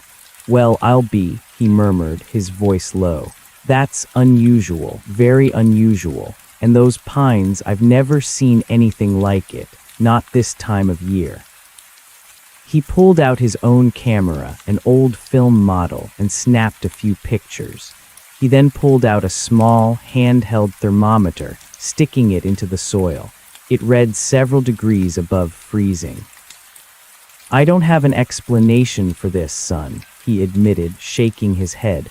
"It's certainly not natural." He looked at me, a new thoughtfulness in his eyes. "But it's not quite what you described either. No glowing rock, no strange hum." "This is just a small manifestation, Dad," I insisted, a flicker of hope rising within me. "It's spreading. The tendrils, they were reaching out from the boulder, consuming the snow. They were like roots underground." He frowned, looking at the thawed patch, then scanning the surrounding forest. "Roots, consuming snow." He shook his head again, but this time his dismissal felt less certain. "I've seen some strange things in these woods, son, but never anything like this." He didn't fully believe my story, not yet, but the physical evidence of the thawed earth and vibrant trees clearly disturbed him. It was a crack in his staunch disbelief, a tiny opening I might be able to widen. We spent the rest of the day checking other reported anomalies. The circular holes, now partially filled with snow, in another clearing several miles away. A patch of unusually green, healthy moss growing on a barren rock face. Each new discovery chipped away at my dad's rational explanations, replacing them with a growing sense of unease. He was no longer dismissing me outright, but he was still searching for conventional answers. Magnetic anomalies, geothermal shifts, anything but what I was telling him. By the time we returned home, the sun had set. My dad was quieter than usual, deep in thought. He didn't offer any reassurances, didn't try to explain away what we had seen. The world he knew, the predictable, explainable Blackwood, was beginning to shift beneath his feet. "I need to report this," he finally said, his voice firm after a long silence, "to the regional office, to the university geology department. This isn't just unusual, it's unprecedented." A surge of relief washed over me. He was taking it seriously, at least the visible evidence. "Thank you, Dad," I said, my voice thick with emotion. He looked at me, his gaze softening. I still don't know what to make of all of your story, son. The flying rock, the mechanisms, the glowing arm. I'm going to report the physical evidence we saw today. The inexplicable warming, the unusual flora. It's a start. We'll see what the regional office and the university's geology department make of it. He sounded grim, his voice betraying a deep-seated unease that he was still trying to rationalize away. A fragile hope flickered within me. It wasn't everything, but it was something. It was official. The phenomena wouldn't be dismissed as solely my delusion. He was taking the first step. "Thank you, Dad," I said, my voice thick with a mix of relief and lingering dread. The weight of the secret hadn't lifted entirely, but at least now a small portion of it was shared. The next few days were agonizing. My dad was a man of action, and true to his word, he made the calls. The regional ranger office was puzzled but agreed to send someone. The university geology department was intrigued by the thermal anomalies, but equally skeptical about anything truly unprecedented in the Blackwood. They promised to send a small team for initial assessment. My dad tried to keep me busy, assigning me to routine patrols far from the North Ridge. But my mind was elsewhere, replaying the images of the glowing tendrils, the expanding circle of thawed earth, the hum that still occasionally resonated deep in my bones. I kept checking my arm, half expecting the faint green glow to reappear, but it remained stubbornly normal. A week later, the first outsiders arrived. Not a full scientific expedition, but a lean team of 3. Dr. Eris Thorne, a geologist from the provincial university, Dr. Lena Petrova, a botanist with an expertise in unusual growth patterns, and Mr. Silas Croft, a stoic, no-nonsense representative from the Provincial Ministry of Natural Resources, whose primary concern seemed to be logging rights and potential environmental impact.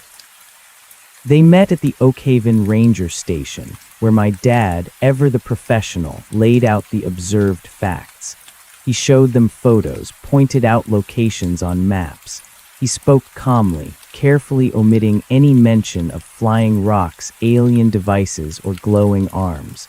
He focused on the verifiable, the quantifiable, temperature anomalies, accelerated plant growth, unusual soil composition. I was there, a silent observer, watching their reactions. Dr. Thorne, a man with a perpetually furrowed brow and an air of academic detachment, listened with a polite skepticism, occasionally interjecting with questions about geological faults or geothermal vents. Dr. Petrova, sharp-eyed and with a mass of unruly red hair, seemed more curious, her pen scratching notes in a small pad. Mr. Croft, however, looked bored, clearly viewing this as a waste of his time. "So, Ranger Miller," Dr. Thorne began, adjusting his glasses, "you're reporting localized patches of elevated soil temperature and unusually vigorous plant growth in a handful of distinct areas within the Blackwood, all during deep winter." "That's correct, Doctor," my dad confirmed. "The largest anomaly is near Hemlock Creek. We have multiple corroborating reports from loggers and our own rangers." He glanced at me, a subtle nod acknowledging my part in the verification. "And you have no prior records of such phenomena in these areas?" Dr. Petrova asked, her accent hinting at a European origin. "None whatsoever, Doctor," my dad replied. "These woods have been extensively surveyed for decades. This is new." "Fascinating," Dr. Petrova murmured, tapping her pen against her chin.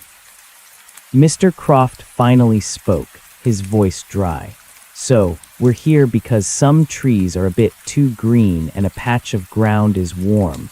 Are we sure this isn't just an elaborate prank by your loggers, Ranger Miller?" My dad's jaw tightened. Mr. Croft, my loggers are experienced men, and they don't play pranks that involve multiple, consistent reports across a 20-mile radius. We also have thermal readings. This is real. Dr. Thorne cleared his throat. Regardless, we appreciate Ranger Miller bringing this to our attention. These anomalies, while not unheard of in certain unique geological settings, are certainly unusual for this region. We'll conduct our own assessment. Ranger Miller, if you could take us to these sites, starting with Hemlock Creek. I volunteered to accompany them, my dad giving me a knowing look. He wanted me there, not just to guide, but to observe, to be a second set of eyes.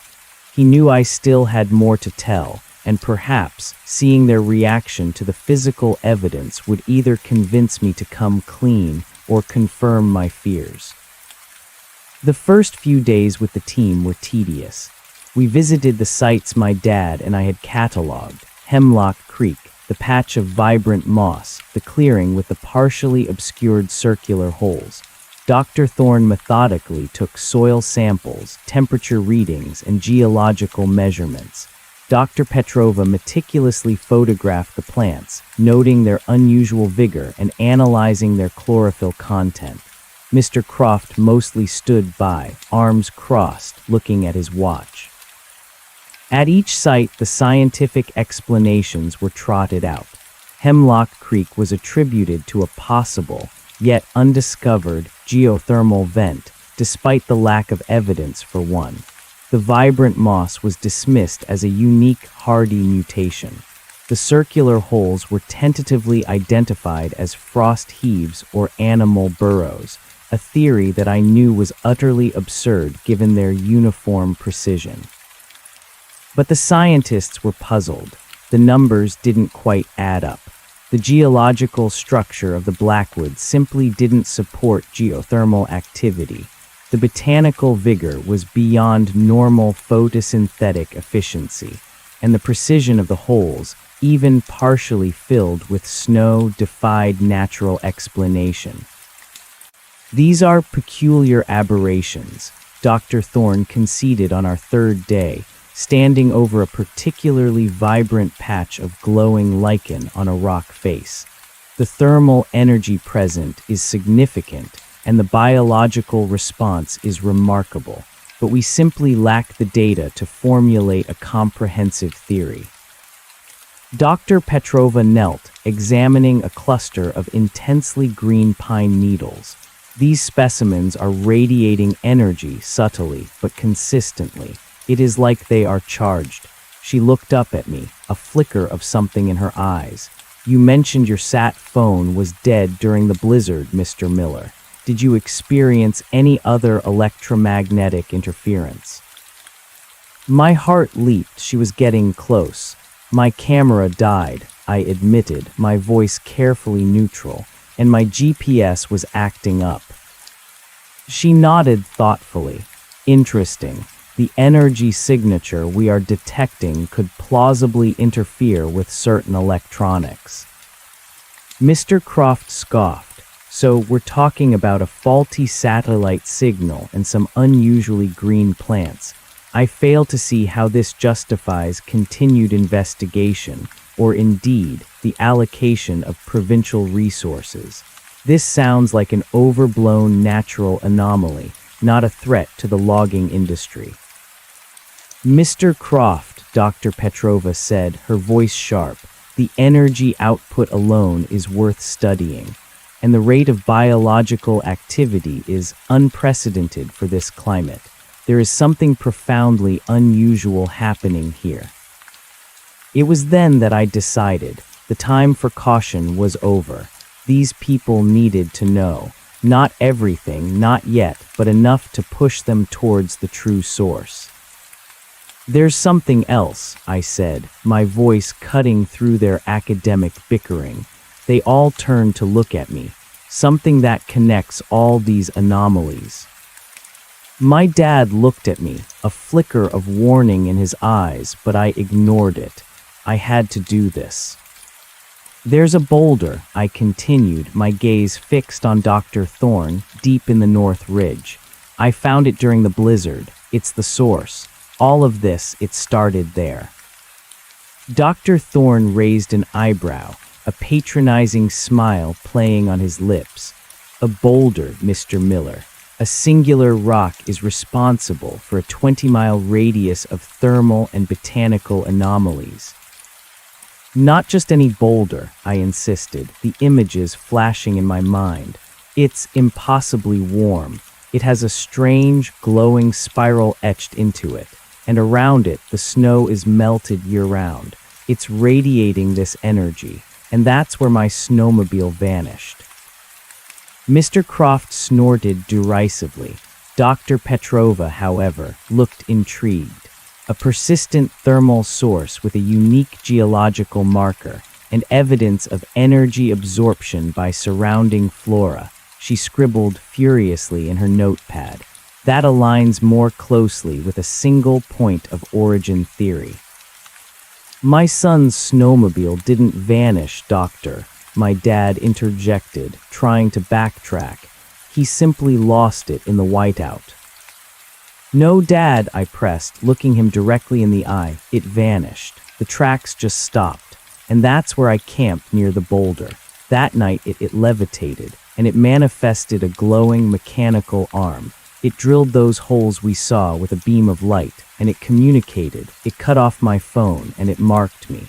I pulled up my sleeve, showing them the normal patch of skin.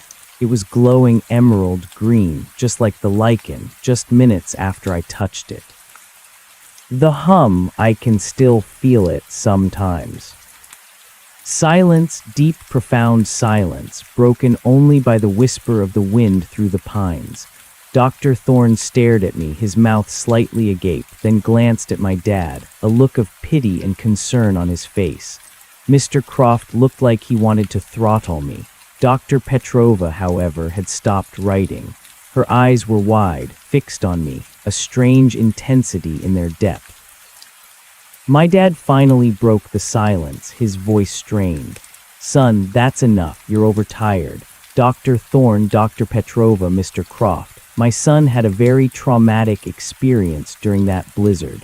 He's suffering from a degree of post-traumatic stress and perhaps some lingering effects of exposure. His vivid descriptions, while understandable given the circumstances, are not scientific fact. Dr. Thorne nodded sympathetically. Of course, Ranger Miller, we understand. Hypothermia and isolation can certainly lead to such elaborate narratives.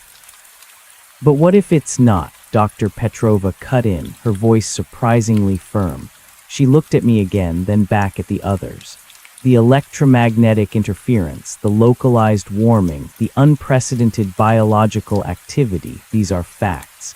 A central, active source, especially one that could manipulate matter or energy in such ways, would explain everything.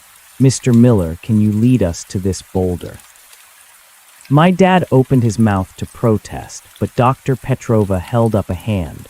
Ranger Miller, if this is truly the source of these widespread anomalies, and if there is indeed a risk to local ecosystems or indeed human populations, then we must investigate. Regardless of the more fantastical elements of the narrative, a core thermal anomaly of such magnitude requires immediate scientific scrutiny. She turned to Mr. Croft. And Mr. Croft, if this is as Mr. Miller suggests spreading, then it will undoubtedly impact logging operations in the long term. This is a matter of resource management and potential environmental crisis. Mr. Croft, his face still a mask of skepticism, finally grunted. Fine, but I'm taking my own precautions. No unnecessary risks. So it was decided. The next morning, a small expedition would set out for the North Ridge, not just to investigate anomalies, but to find the boulder. My dad, despite his deep reservations about my story, insisted on coming along. He clearly didn't trust me to lead them alone, and perhaps a part of him hoped to find some mundane explanation that would put my mind at ease. The air was heavy with unspoken tension as we geared up. Mark, seeing us load extra equipment onto the heavy-duty snowmobiles, pulled me aside. "You're finally telling them, aren't you?" he whispered, his eyes narrowed. "About what you saw." I met his gaze, no longer needing to lie. "Something like that. We're going to the source." He nodded slowly. "Be careful, man. Something felt wrong out there, even from a distance." He glanced towards the snowmobiles, where the scientists and my dad were making final preparations. "I'll be out there if you need anything. Just be safe." His concern felt like a warm blanket, a reminder that not everyone thought I was entirely off my rocker. The journey to the North Ridge was slow and deliberate. We rode 3 heavy-duty snowmobiles, my dad and I on one, Dr. Thorne and Dr. Petrova on another, and Mr. Croft, surprisingly, riding solo on a third, keeping a noticeable distance. The mood was grim, a mixture of scientific curiosity and palpable apprehension.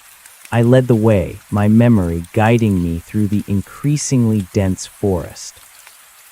As we neared the area where my first snowmobile had vanished, the air began to warm. My breath, which had plumed visibly just minutes before, became imperceptible. The trees, though still laden with snow, seemed to take on a subtle, unnatural vibrancy. The silence deepened, becoming heavy, oppressive.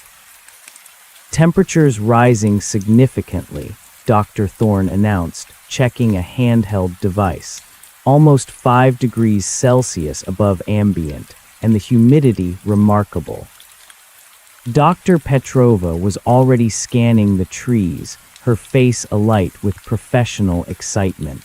"Look at the chlorophyll density and the metabolic rate of these pines. It's off the charts for this time of year." Mr. Croft, however, looked increasingly uneasy. He pulled his collar higher, scanning the surroundings with suspicion. Then we broke through a final screen of pines, and there it was, the clearing. The massive, dark boulder stood silent and imposing in the center, a ring of dark, thawed earth surrounding its base. A faint mist curled upwards from the wet soil, steaming gently in the cold air. The lichen on its surface pulsed with an unnaturally vibrant emerald green, and the spiral shimmered with that faint, internal luminescence, like a captured star. But it was even more dramatic than when I had last seen it. The black, obsidian-like mounds that had solidified around its base were now considerably larger, glistening and slick. And from them, the viscous, glowing tendrils had spread even further, pushing back the snow in a widening circle, consuming the earth. The entire clearing was a dark, steaming, pulsing landscape of alien growth, creeping inexorably outwards. The original grid of holes was now almost entirely obscured by the expanding tendrils, themselves thick and cord-like, like a nest of enormous, bioluminescent roots. Silence descended upon our group, far more profound than any natural quiet. Dr. Thorne's jaw dropped, his scientific detachment momentarily shattered. Dr. Petrova gasped, her eyes wide with a mixture of awe and professional ecstasy. Even Mr. Croft, who had remained skeptical for days, stood frozen, his face pale, his usual sneer replaced by genuine fear. My dad just stared, his face unreadable, his hand instinctively going to the sidearm on his hip. "My God," Dr. Thorne breathed, finally finding his voice. "This is utterly impossible." He pulled out an array of sensors, his hands trembling slightly, his eyes never leaving the boulder. The thermal output, the biological transformation, it's unlike anything I've ever recorded. Dr. Petrova knelt immediately, ignoring the unsettling appearance of the tendrils, her gloved hands reaching for a soil sample near the edge of the thawed earth. The scale of this, the speed of the transformation, it defies all known botanical principles. "The hum," I whispered, barely audible. "Do you feel it?" They all looked at me. My dad finally spoke, his voice low. I feel a vibration in the ground, in my chest." He looked at me, a flicker of something new in his eyes, not just concern, but dawning belief. "It's growing," I said, pointing to the outermost tendrils, which were still slowly, almost imperceptibly, pushing back the snow. "It wasn't this big last week, it's spreading." A faint, deep thrum began to resonate in the air, vibrating through the ground, into our boots, up our legs. It was the same sound I had heard before, the precursor to the larger events.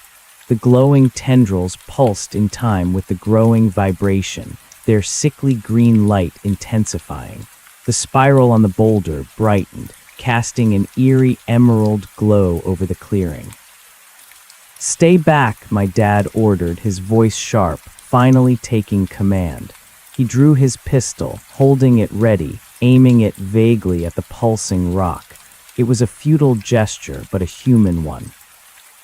But it was too late. As the thrum reached a crescendo, a roaring vibration that vibrated through the snow, the trees, and my very bones, the boulder began to rise. Slowly, majestically, it levitated upwards, a silent, impossible ascension. The black, obsidian-like mounds peeled away from the ground beneath it, revealing a cavernous, dark opening in the earth. From within this chasm, a blinding emerald light began to pulse upwards, just as it had before.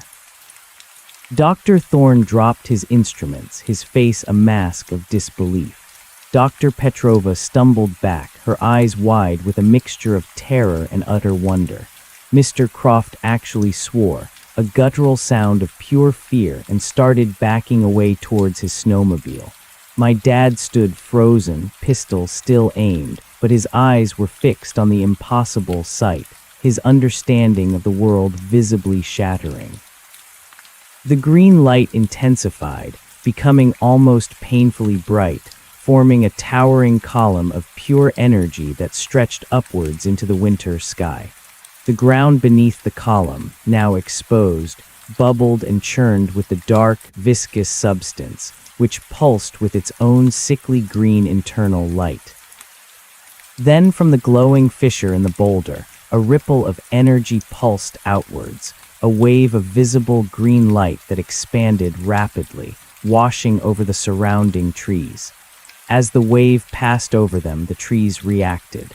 Their needles shimmered, their branches swayed not with the wind, but with an internal, rhythmic energy absorbing the light. The hum began to subside, slowly, gradually, as the green light stabilized. The boulder remained suspended, motionless, its surface now completely bathed in the emerald light. The viscous substance on the ground solidified, forming new, grotesque, shifting mounds around the base of the glowing column. As the hum died down to a low thrum, a new sound emerged, a faint, high-pitched whirring, like 1,000 tiny gears turning in unison. It emanated from the very core of the light column, a delicate, almost musical sound. And then the light began to contract. Slowly, imperceptibly at first, the towering green column started to shrink, drawing back towards the levitating boulder. It condensed, growing more focused, more brilliant, pulling itself inward. As it contracted, the energy that had infused the surrounding trees faded, leaving them stark and silent in the dim light of the receding storm. The boulder itself began to change. The green light that bathed its surface coalesced, forming intricate, luminous patterns that traced the hidden veins within the granite. The spiral, once a mere etching, now glowed with an internal fire, its curves shining with an almost liquid brilliance. And then, from the very center of the spiral, as the column of light fully retracted into the rock, something began to emerge. It was impossibly thin, a filament of shimmering green light, even more intensely bright than the column itself. It grew, extending outwards from the spiral, twisting and turning, solidifying as it did. It was pure condensed light, yet it had form. This filament grew into a more complex structure, unfolding with an impossible geometric precision. Thin, crystalline-like segments, all glowing with that same eerie emerald light, articulated and connected, forming what looked like a mechanism. It unfolded slowly, deliberately, silently, each movement precise, each new piece clicking into place with that faint, internal whirring sound. It was intricate, beautiful, and terrifyingly unnatural. It extended approximately 6 feet from the boulder, forming a complex armature of glowing, interwoven green structures, culminating in a delicate, multifaceted emitter at its tip. It hung suspended in the air, humming softly, its light casting sharp, dancing shadows on the obsidian-like mounds below. Our small group stood transfixed. Dr. Thorne looked utterly bewildered, his scientific mind utterly incapable of processing what he was seeing. Dr. Petrova watched, her face a mixture of terror and breathless fascination. Mr. Croft was actively shaking, his eyes wide with primordial fear. My dad, however, had lowered his pistol. His face was pale, his eyes fixed on the unfolding mechanism, a profound, dawning horror slowly creeping across his features. He looked at me, a silent question in his eyes, a desperate plea for understanding. The intricate device, this glowing, crystalline armature, began to pivot. Slowly, with that same soft whirring, it turned.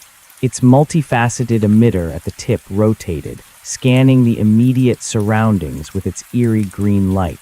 It swept over the solidified black mounds, over the newly exposed, steaming earth, over the snowmobiles.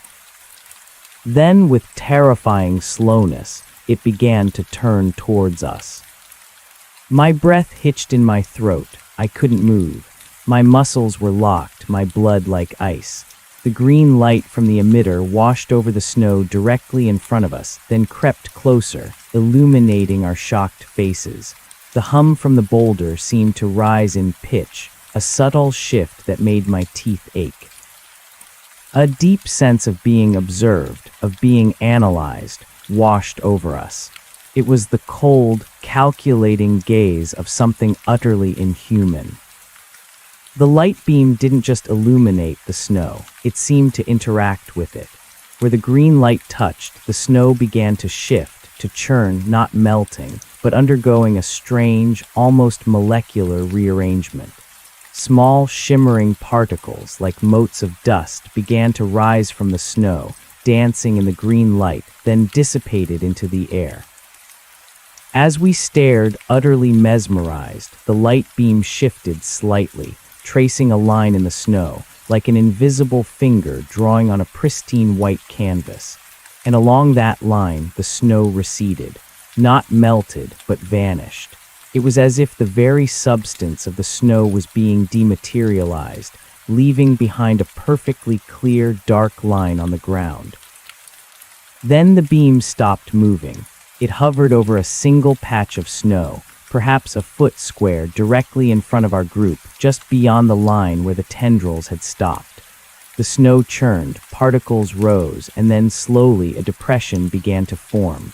It was a precise, perfectly circular indentation, deepening steadily, as if something was boring into the snow with an unseen force. This was beyond comprehension, even for the scientists. It was a level of technology, or magic, or whatever it was, that simply didn't exist in our world. The circular depression deepened, reaching the frozen earth beneath the snow. Then the beam of light shifted again, moving to the side of the first hole and began to bore another, and another. It worked with incredible speed and precision, drilling perfect, equidistant holes in the snow and earth, forming a neat grid, just as it had done weeks ago. but this time it was doing it directly in front of us for all of us to witness. After a few minutes, the grid of holes was complete. The emitter retracted slightly, its light dimming, then it pivoted, scanning us, sweeping its green light over each of our faces, our gear, our snowmobiles. Again, that subtle shimmer, that almost imperceptible interaction, as if it were mapping, analyzing, recording everything. As the green light washed over me, I felt that familiar internal hum intensify, resonating deep in my chest.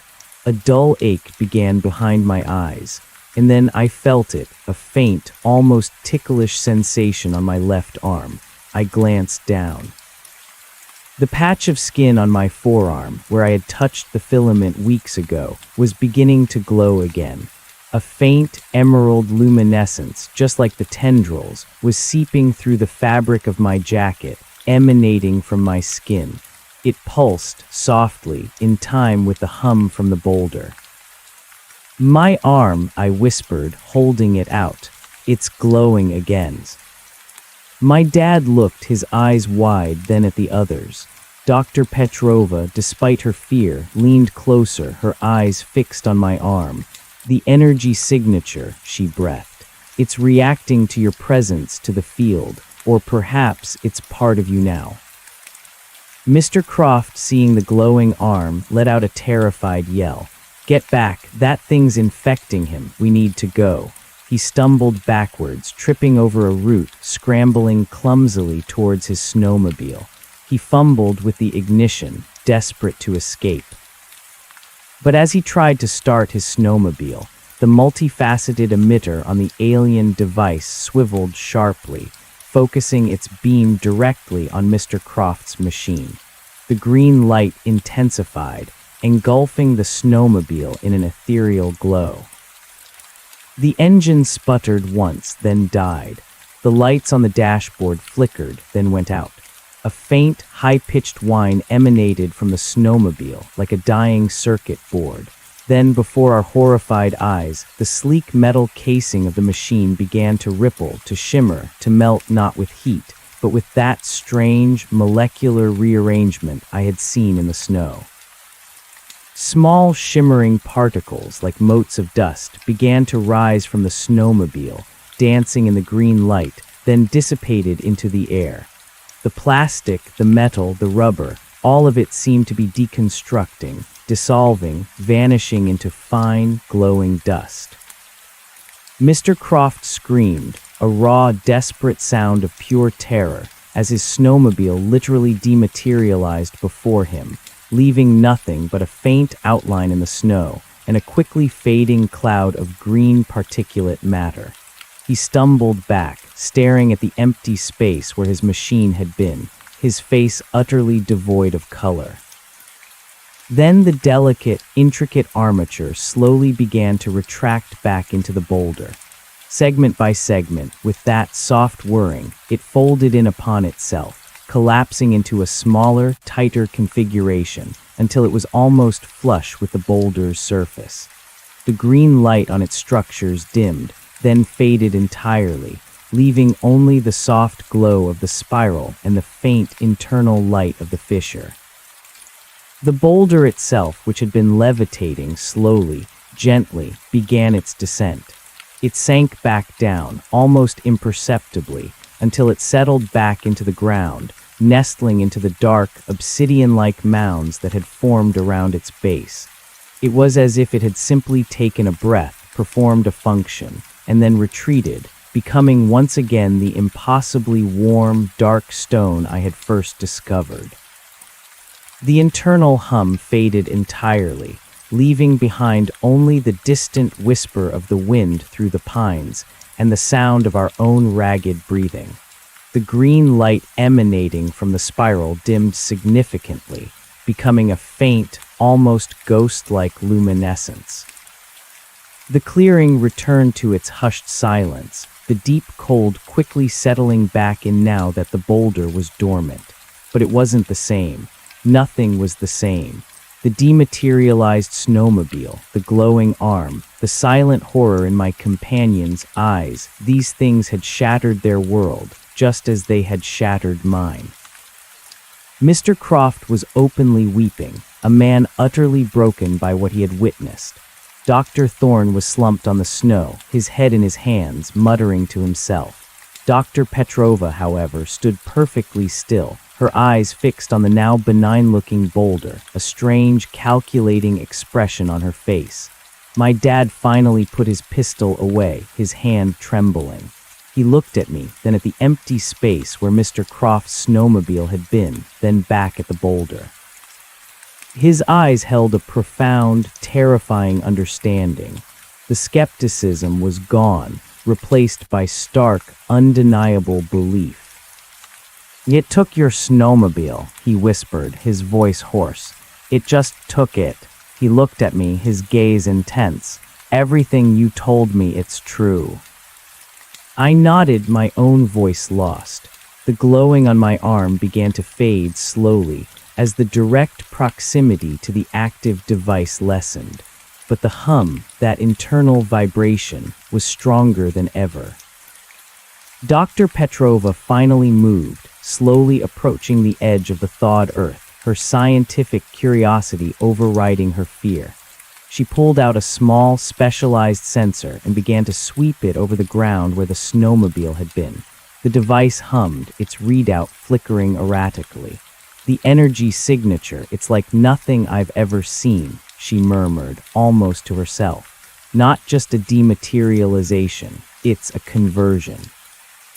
The matter was rearranged, its energy dispersed or perhaps absorbed, repurposed. "Repurposed?" Dr. Thorne asked, finally lifting his head, his voice weak. "What are you talking about, Lena?" "The tendrils," she said, pointing to the thick, viscous roots still pulsing faintly. "The obsidian mounds, the sheer mass of it. This entity it consumes, it converts, it grows." She looked up at us, her eyes bright with a terrifying realization.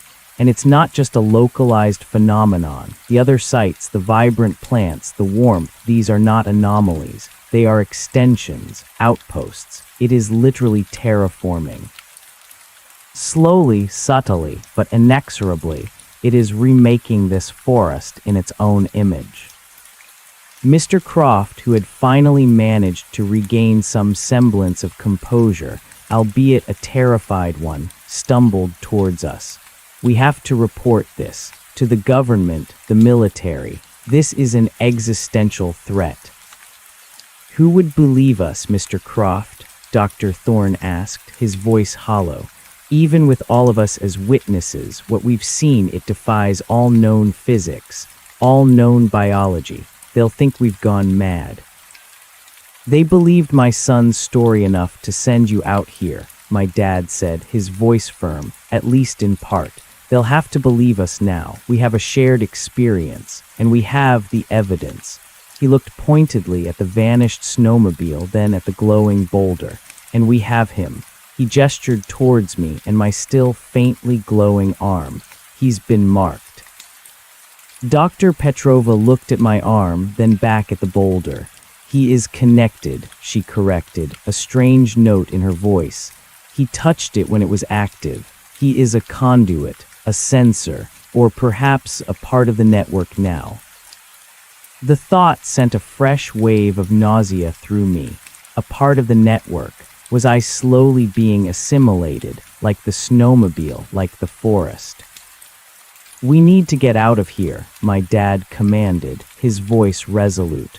"Now, before it decides to repurpose anything else." We scrambled onto our remaining snowmobiles, leaving Mr. Croft's empty space as a stark reminder.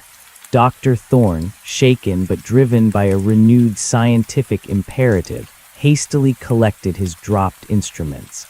Dr. Petrova took a final, long look at the boulder, a mixture of fear and profound wonder on her face before mounting her snowmobile.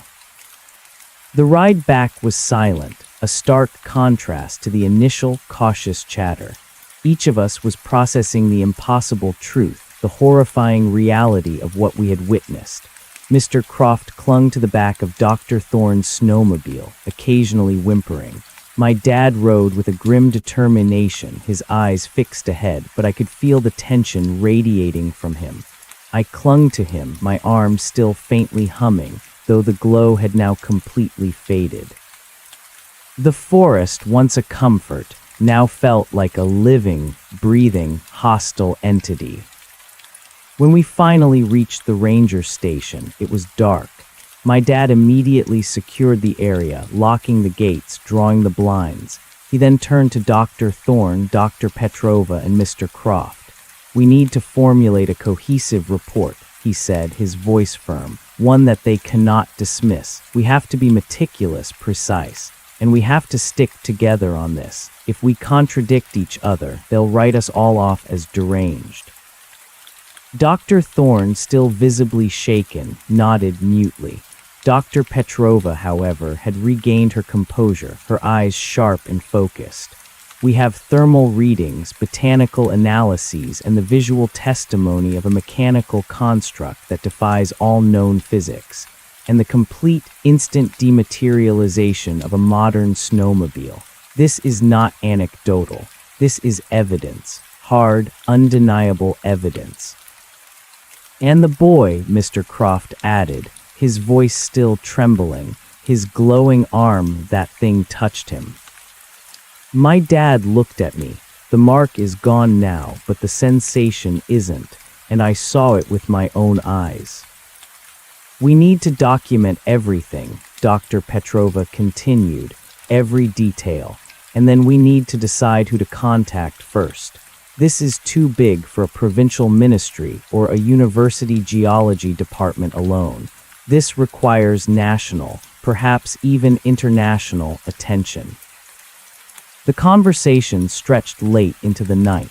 We pieced together our individual accounts, carefully sifting through the horror and the disbelief to create a coherent narrative. Dr. Thorne, despite his academic rigidity, was surprisingly articulate in describing the physics-defying aspects of the levitation and dematerialization. Dr. Petrova provided detailed observations on the biological transformations and the energy signatures. Mr. Croft, still in shock, confirmed the destruction of his snowmobile with chilling precision. My dad focused on the logistical implications, the threat to Oakhaven, the need for containment. And I provided the timeline, the initial discovery, the persistent hum, the spreading tendrils, the details of the device's previous activation. As the first light of dawn filtered through the blinds, we had a preliminary report. It was stark. A chilling testament to the impossible. The regional office's initial response to our report was exactly as Dr. Thorne had predicted, a mix of disbelief, skepticism, and thinly veiled accusations of mass hysteria. Ranger Miller's long-standing reputation was the only thing that kept the report from being immediately dismissed.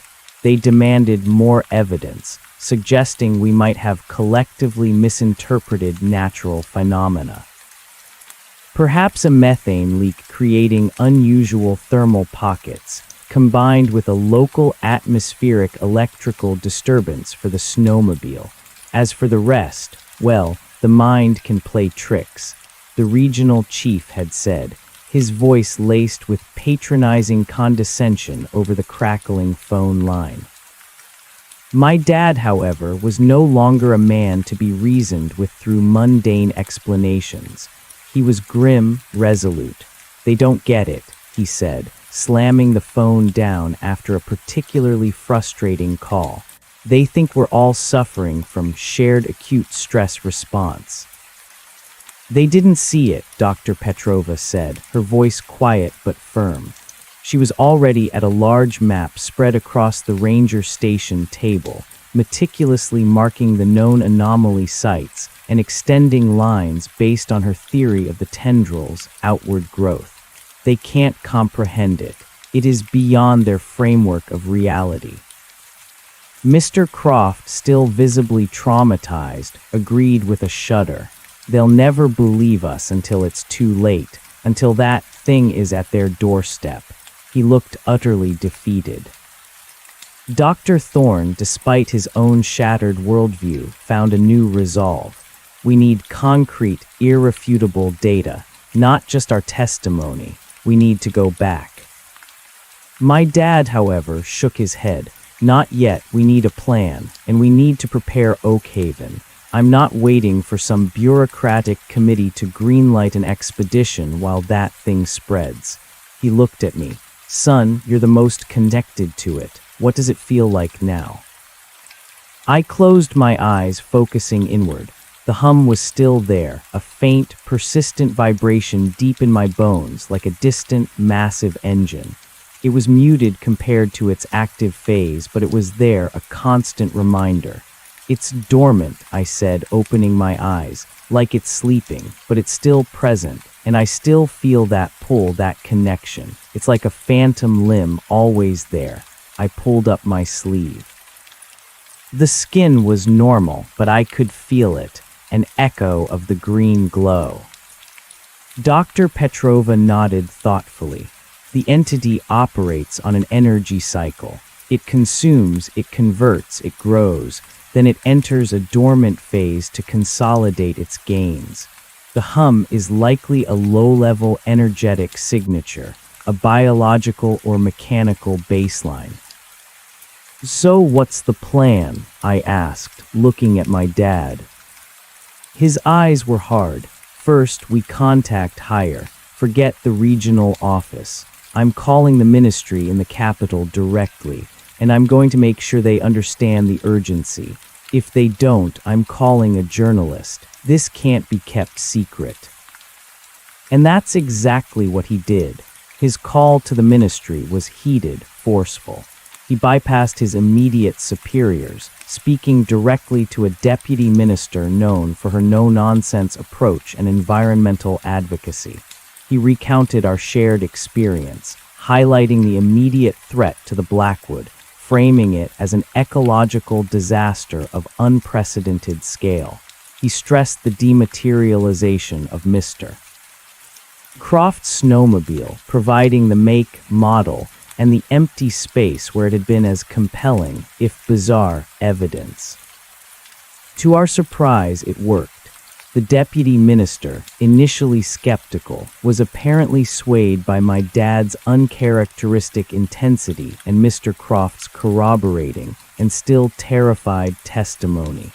She promised to dispatch a specialized team immediately, bypassing the usual channels. Not just more academics, but a rapid response unit with a military escort. They're calling it an unidentified ecological threat requiring immediate containment, my dad relayed to us, a grim satisfaction in his voice.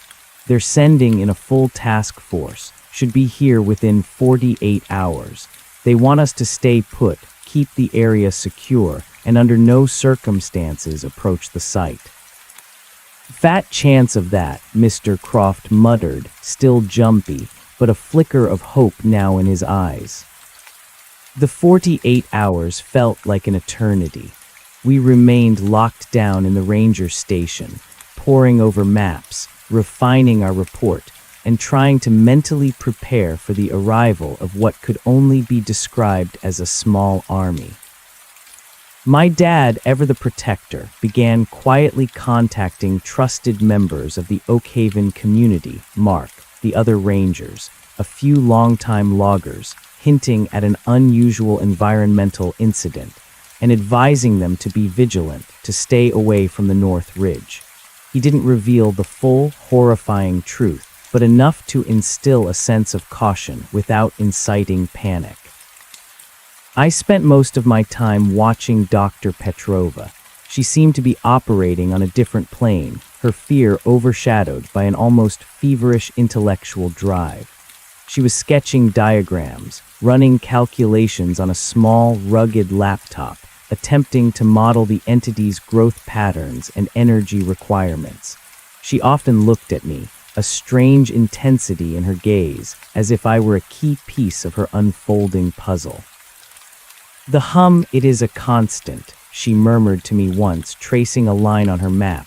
"It is the heartbeat of this network. And you, Mr. Miller, you are an antenna, a receiver. The longer you are exposed, the more sensitive you become." "What does that mean for me?" I asked, a knot forming in my stomach. She paused, looking at me, her expression unreadable. "It means you are unique. You have a direct physiological connection to this phenomenon. This could be immensely valuable or immensely dangerous." She didn't elaborate, leaving me with a profound sense of unease. On the morning of the second day, a low rumble vibrated through the ground, growing steadily louder. We rushed outside, peering through the bare trees towards the main logging road. In the distance, a convoy of heavy-duty vehicles, dark green and imposing, rumbled into view. Military trucks, armored personnel carriers, and specialized scientific vehicles, all topped with an array of antennae and sensors, snaked their way down the access road towards Oak Haven. It was a stark, almost surreal sight, transforming our quiet, remote logging town into a staging ground for something unimaginable. The sight sent a shiver down my spine, a mix of relief that help had arrived, and dread at what their presence signified. The convoy pulled up to the ranger station, and within minutes the place was swarming with personnel. Men and women in various uniforms, military, government agency, and scientific, poured out of the vehicles. They were efficient, serious, and clearly operating under an extreme sense of urgency. Leading the contingent was a stern-faced woman in military fatigues, her rank insignia indicating a colonel, Colonel Ava Sharma. Beside her, a man in a crisp, dark suit, carrying an official-looking briefcase, introduced himself as Director Malcolm Vance from the newly formed Interagency Task Force for Unidentified Environmental Threats, ITUET. They wasted no time on pleasantries. "Ranger Miller," Colonel Sharma said, her voice clipped, her eyes scanning our group with an almost unnerving intensity. "We've reviewed your preliminary report. It's highly irregular. We need your full cooperation. Director Vance will debrief you and your team. We are establishing a perimeter, and our primary objective is containment." Director Vance, a man with an air of practiced authority, took charge of the debriefing. We reiterated our story, the now familiar narrative of the impossible boulder, the dematerialized snowmobile, the spreading tendrils. This time there was no polite skepticism. Their faces were grim, their pens scratching furiously. They asked pointed questions, focusing on timelines, precise locations, and the nature of the entity's capabilities. When I described my glowing arm and the persistent hum, Director Vance's gaze sharpened. "You report a physiological connection to the entity, Mr. Miller." "Yes, sir," I confirmed, feeling a fresh wave of apprehension. "A faint hum mostly, but the glowing, it's only when it's active or when I'm very close." He nodded slowly, exchanging a look with Dr. Petrova. "Dr. Petrova, your notes indicate a similar hypothesis." "Indeed, Director," she replied, her voice steady. "The subject, having direct physical contact with the active entity, appears to be absorbing or resonating with its unique energy signature. This could be an invaluable biological marker, or perhaps even a form of limited communication. He represents a unique data point." Mr. Croft, ever the pragmatist, interjected, "He's infected, that's what he is. A carrier. He shouldn't be anywhere near that thing or any of us." "We are taking all necessary precautions, Mr. Croft," Colonel Sharma stated, her voice icy. "However, his experience is central to understanding the threat." After the debriefing, we were all subjected to a battery of medical examinations, surprisingly thorough given the urgency of the situation. Blood samples were taken, full-body scans were performed with portable equipment, and a team of specialized doctors meticulously checked our vital signs. They found nothing unusual in any of us, except for a subtle, fluctuating energy signature detected around my left arm, confirmed by their own advanced sensors. It was faint, almost imperceptible, but it was there, an emerald trace echoing the boulder's power. "Remarkable," the lead medical officer muttered, showing Director Vance a holographic readout of my arm. A persistent, non-ionizing energy field, localized to the precise point of contact. It's consistent with Dr. Petrova's hypothesis. Director Vance looked at me, a calculating expression in his eyes. "Mr. Miller, you are to remain with the scientific team. Your unique connection makes you integral to our understanding of this threat. You will accompany them on their initial assessment of the site, but under strict supervision and with all necessary protective gear." My dad argued fiercely against this, but Director Vance was unyielding. "Ranger Miller, your son is a witness and now a crucial diagnostic tool. We cannot afford to dismiss such an asset." My dad, defeated, could only extract a promise of my absolute safety.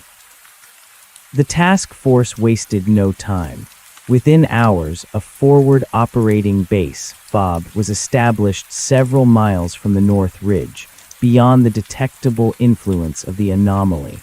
It was a hive of activity, tents erected, communications arrays deployed, and a constant stream of personnel and equipment moving through.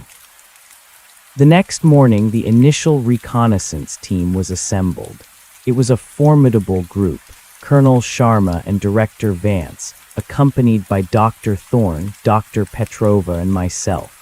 We were outfitted in heavy-duty, insulated suits, designed to protect against environmental hazards and radiation, though the energy emanating from the boulder was not radioactive in any conventional sense. They were equipped with an arsenal of advanced sensors, mapping drones, and even specialized weaponry, though what good a rifle would be against a dematerializing rock, I couldn't fathom. As we journeyed towards the North Ridge in armored snow vehicles, the changes in the environment became increasingly pronounced.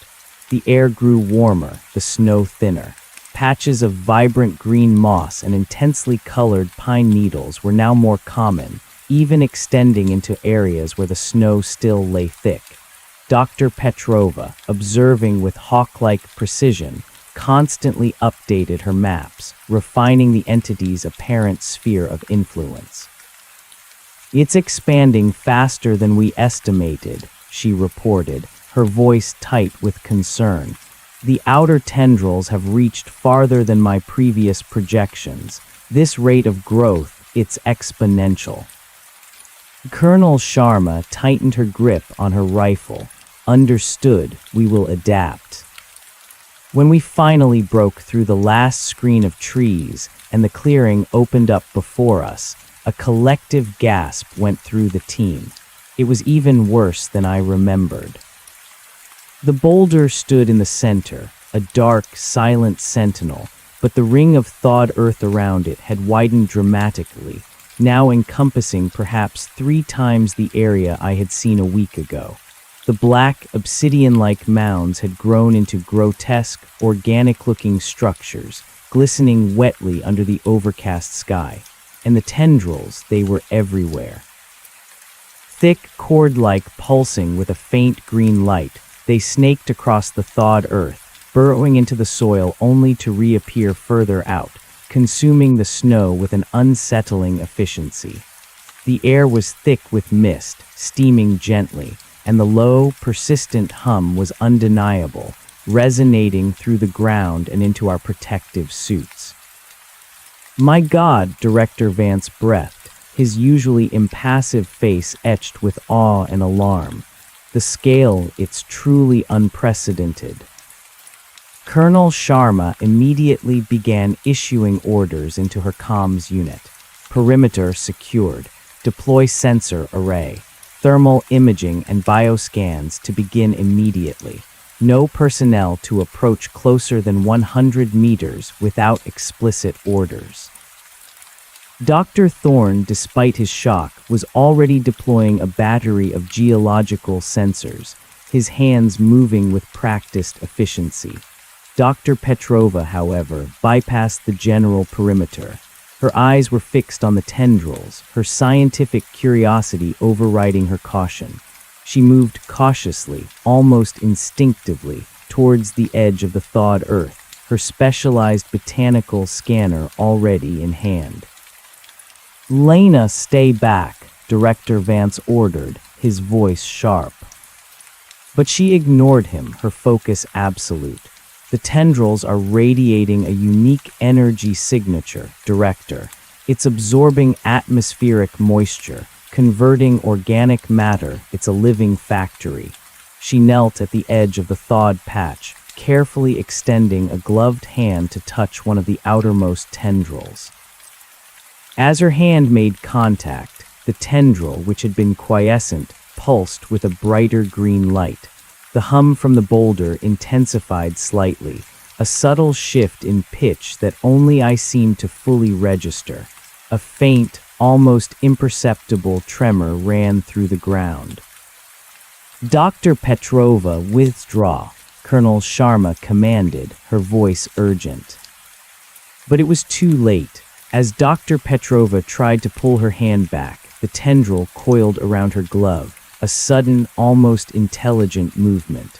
Its green light pulsed rapidly, and for a terrifying second, the outline of her hand beneath the glove seemed to glow with the same emerald light, just like my arm had. She cried out a sharp, startled gasp, pulling back with all her might. The tendril released her, retracting slightly into the earth, its light dimming. She stumbled back, her face pale, her eyes wide with a mixture of fear and profound understanding. "Are you all right, Doctor?" Director Vance asked, rushing towards her. She stared at her gloved hand, then at the tendril, then back at me. It recognized me," she whispered, her voice trembling. "Or it recognized the energy signature. It was curious." I understood. It had marked her, just as it had marked me. The entity wasn't just consuming indiscriminately. It was observing, learning, perhaps even assessing. The hum from the boulder began to rise in pitch, steadily, inexorably, vibrating through the protective suits, through the snow vehicles, through our very bones. The spiral on the boulder brightened, its internal light intensifying. The black obsidian mounds glistened, and the tendrils, all of them, began to pulse with a renewed, sickly green light, writhing slightly. "It's activating," I shouted, my voice barely audible over the growing hum. "It's starting again." Colonel Sharma was already barking orders. "Fall back, establish secondary perimeter, prepare for engagement." The military personnel, well-drilled, began to retreat, moving their vehicles back, establishing firing positions. But the hum was rising too fast. It became a deafening roar, shaking the very ground beneath us. The towering green column of light erupted from the fissure beneath the boulder, blindingly bright, stretching upwards into the sky. This time, however, it was different. The light column pulsed with a rapid, almost frantic rhythm, and from the very heart of the column, the intricate, glowing armature began to extend, faster than I had seen it before. It unfolded with a terrifying speed, its crystalline segments articulating and snapping into place with that high-pitched whirring, its multifaceted emitter blazing with an intense emerald light. The emitter pivoted, not towards us, but towards the surrounding forest, towards the outermost reaches of the newly thawed earth. a blinding beam of green light shot out, a concentrated laser of pure energy, striking a stand of ancient pines several hundred meters away. The trees didn't just melt or deconstruct, they exploded. With a sound like a thunderclap, the pines shattered into a cloud of shimmering green particles, which then dissipated into the air, leaving nothing but bare earth where they had stood a second before. A collective gasp went through our team. Colonel Sharma's face was grim. "It's clearing the forest," she said, her voice strained. "It's accelerating its terraforming process. It's making space for something." The beam swept across the forest, clearing swathes of trees with terrifying speed and precision. Gigantic pines, ancient spruces, entire thickets of birch, all vanished in a flash of green light and a cloud of shimmering dust. The entity was creating a massive, circular clearing around itself, expanding its dominion with brutal efficiency. Director Vance, witnessing the raw destructive power, looked horrified. "We can't just stand by. Colonel, deploy the heavy weapons. Engage the target."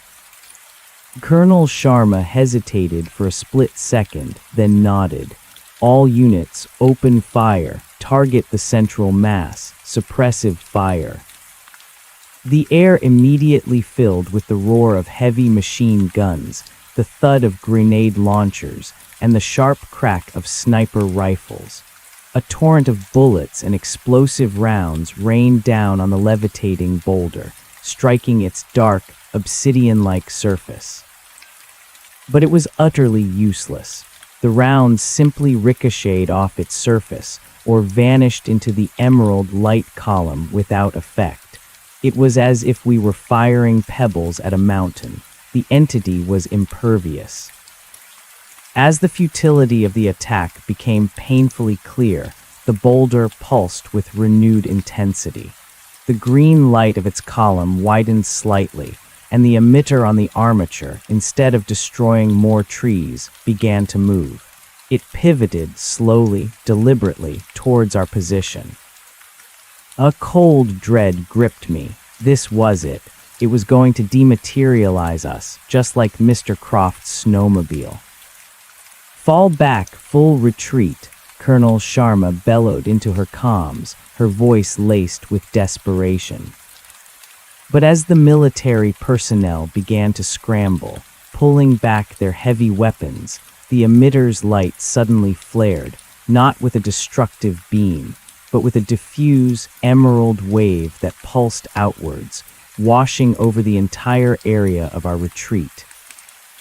As the wave of green light passed over the ground, the very earth began to change. The snow, the dirt, the rocks, they began to soften, to churn, to coalesce into the same dark, viscous, obsidian-like substance that surrounded the boulder. The ground beneath our feet was transforming, becoming unstable, like quicksand. Men cried out as their boots sank into the rapidly solidifying goo. Vehicles, attempting to turn and flee, found their treads bogged down, their tires spinning uselessly as the ground beneath them became a sticky, pliable mess. The transformation was rapid, terrifyingly efficient. We were trapped. It's expanding its territory directly underneath us, Dr. Petrova yelled, her voice hoarse. It's terraforming the entire battleground. My own protective suit began to feel heavy, as if the energy in the air was pressing down on me. The hum in my chest intensified, a searing vibration that made my teeth ache and my head throb. The glowing patch on my arm, which had been fading, suddenly flared with a brilliant emerald light, pulsing intensely. It felt as if my very veins were alight. "My arm," I gasped, holding it up. "It's burning." Director Vance and Colonel Sharma turned, their eyes wide with alarm. The glow from my arm was undeniable, radiating through my suit. Suddenly, the multifaceted emitter of the alien armature swiveled again, focusing its beam directly on me. Not a destructive beam, but a steady, analyzing light, pulsing in time with my arm. The hum in my chest became almost unbearable, a symphony of alien energy resonating deep within my core. A sharp, searing pain shot through my left arm, radiating up my shoulder. Then a voice, not a sound heard with my ears, but a thought, a feeling, a direct impression projected into my mind. It was alien, cold, vast, and ancient. It wasn't a language, but a pure, unadulterated concept. Assimilation, integration, network expansion. You are a receptor, a conductor. You will facilitate. The message wasn't a command, but a statement of undeniable fact, a declaration of intent. It filled my mind, overwhelming my own thoughts, echoing through the burning pain in my arm. It's communicating, I choked out, fighting against the overwhelming mental intrusion. It's telling me, it's assimilating me, it's using me. What? Colonel Sharma yelled, unable to comprehend.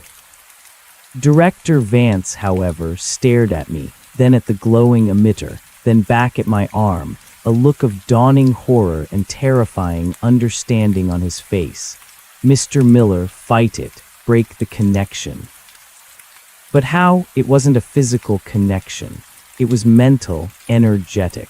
The pain in my arm intensified, spreading like wildfire, and the hum inside me felt like it would tear me apart. My vision blurred, green energy swirling at the edges of my sight. As the entity's mental presence intensified within my mind, I saw images. Not clear pictures, but abstract concepts, flashes of impossible geometries, of vast, swirling nebulae of green energy, of entire worlds being reshaped, terraformed, integrated into an impossibly vast, ancient network. I saw the Blackwood not as it was, but as it would be, a landscape of obsidian-like structures, pulsating with green light, interconnected by viscous tendrils, all feeding into the central, growing entity. I saw Oakhaven not as a town, but as a source of biomass raw material for its inexorable expansion. The vision was horrifying, overwhelming, but within the terror, a strange clarity emerged. This wasn't just a rock, it was a seed, a fragment of something immense, alien, and utterly indifferent to life as we knew it. And it was remaking this world, just as it had remade countless others across the cosmos.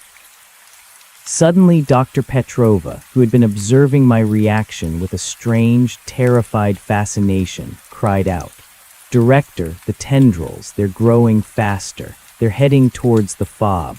She pointed towards the south, where the newly solidified, obsidian-like ground was stretching, undulating, pushing outwards at an alarming rate. Colonel Sharma immediately diverted her attention, scrambling to her comms unit. All units be advised. Entity expansion towards fob. Prepare for defensive perimeter at all costs. The emitter on the boulder, however, remained fixed on me, its green light pulsing, the mental intrusion relentlessly pushing into my consciousness. The pain in my arm was excruciating, and I felt my own will beginning to fray, to merge with the alien presence.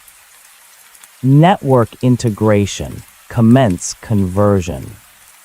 The message was clear. I was being absorbed. I was becoming part of it. My panic surged, raw and primal. Just as I felt my consciousness beginning to slip, a sudden, blinding flash of light erupted from the forest to the north. A massive, concussive boom shook the ground, even over the entity's hum, and a cloud of smoke and debris billowed upwards. It was an explosion, far too large for any of our standard ordnance.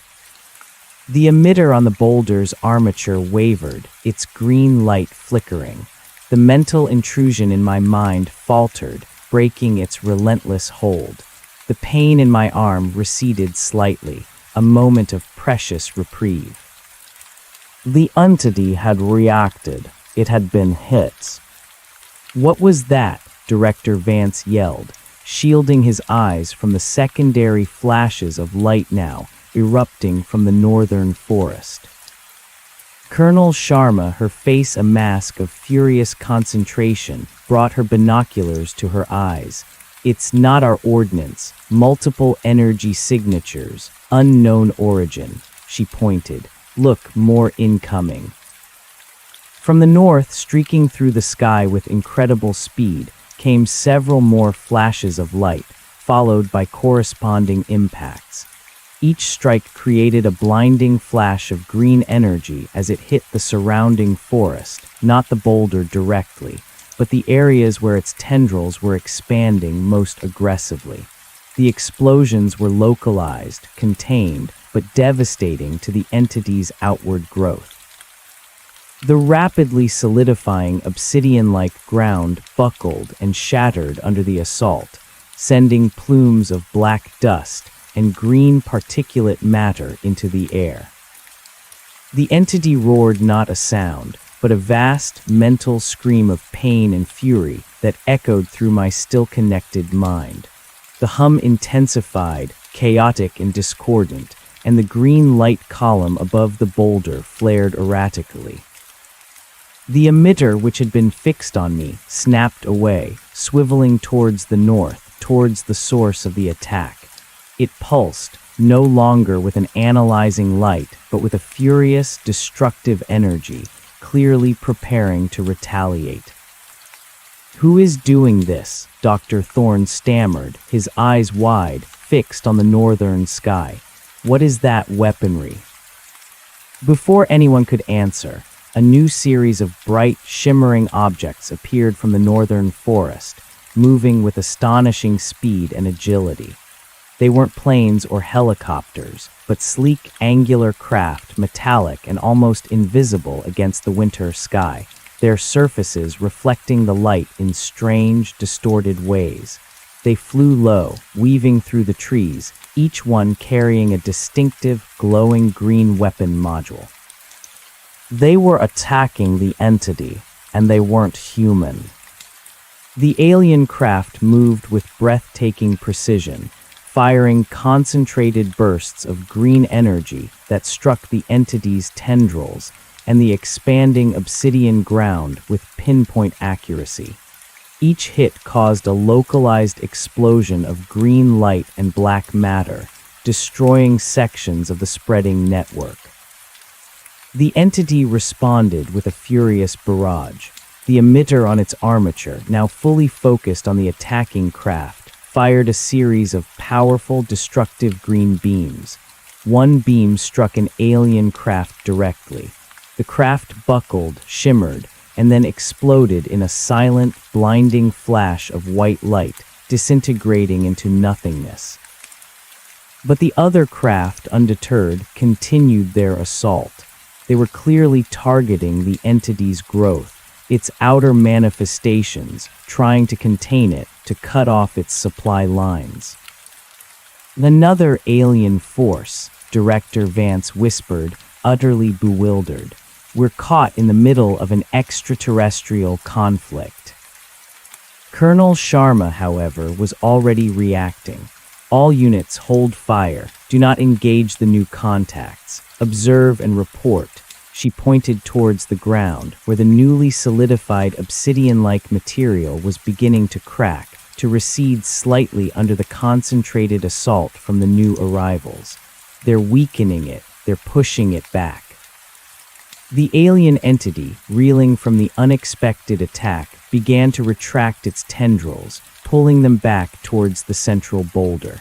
The raw mental scream of pain lessened, replaced by a low, guttural growl of frustration in my mind. The hum, while still intense, became more focused, less chaotic. The alien craft continued their bombardment, systematically destroying the outermost tendrils, shrinking the entity's territorial gains. It was a brutal, relentless attack, clearly designed to cripple its expansion. As the alien craft completed their pass, they circled high above the forest, then regrouped, forming a tight formation. Their weapons, still glowing, remained trained on the entity. They seemed to be assessing the damage, waiting for the entity's next move. The boulder, now under siege, began to pulse erratically. Its green light column flickered, and the emitter, instead of attacking, began to rapidly retract. The intricate armature folded in upon itself, retreating into the fissure with dizzying speed. The obsidian mounds around its base rippled and converged, forming a protective shell. The entity was pulling back. It was retreating. As the armature fully retracted and the green light column began to dissipate, the overwhelming hum in my mind subsided, leaving me gasping for breath, the pain in my arm receding to a dull ache. My glowing arm returned to its normal state, the emerald light fading entirely. The mental connection was severed, at least for now. The alien craft remained vigilant, hovering silently in the sky, their green weapons still powered up. They were clearly here to contain the entity, not to destroy it entirely.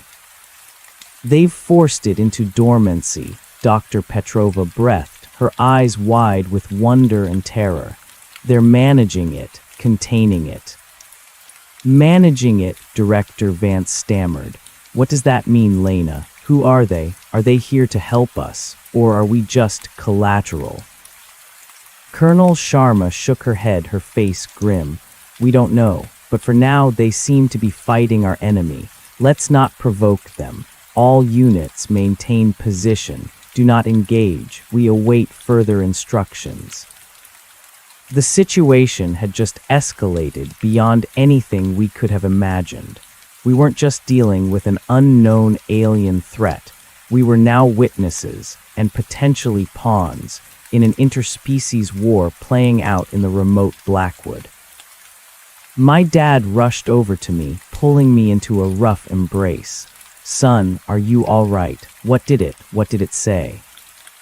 I looked at him, then at the silent, imposing boulder, and then up at the hovering alien craft, their sleek, silent forms cutting sharp silhouettes against the winter sky. "It called me a receptor, Dad," I whispered, my voice hoarse. "A conductor. It said I would facilitate its network expansion. And it showed me the Blackwood remade, Oak Haven consumed." I shuddered, the memory of the alien vision still vivid in my mind. And now they've arrived. The ones who are fighting it. Director Vance stepped forward, his eyes fixed on the alien craft. "Colonel, we need to establish contact, or at least gather intelligence. We need to know who these new players are and what their intentions are for this planet." Colonel Sharma nodded, her gaze equally fixed on the sky. "Understood, Director, but we proceed with extreme caution. We have no idea if they are allies or just another, more advanced threat."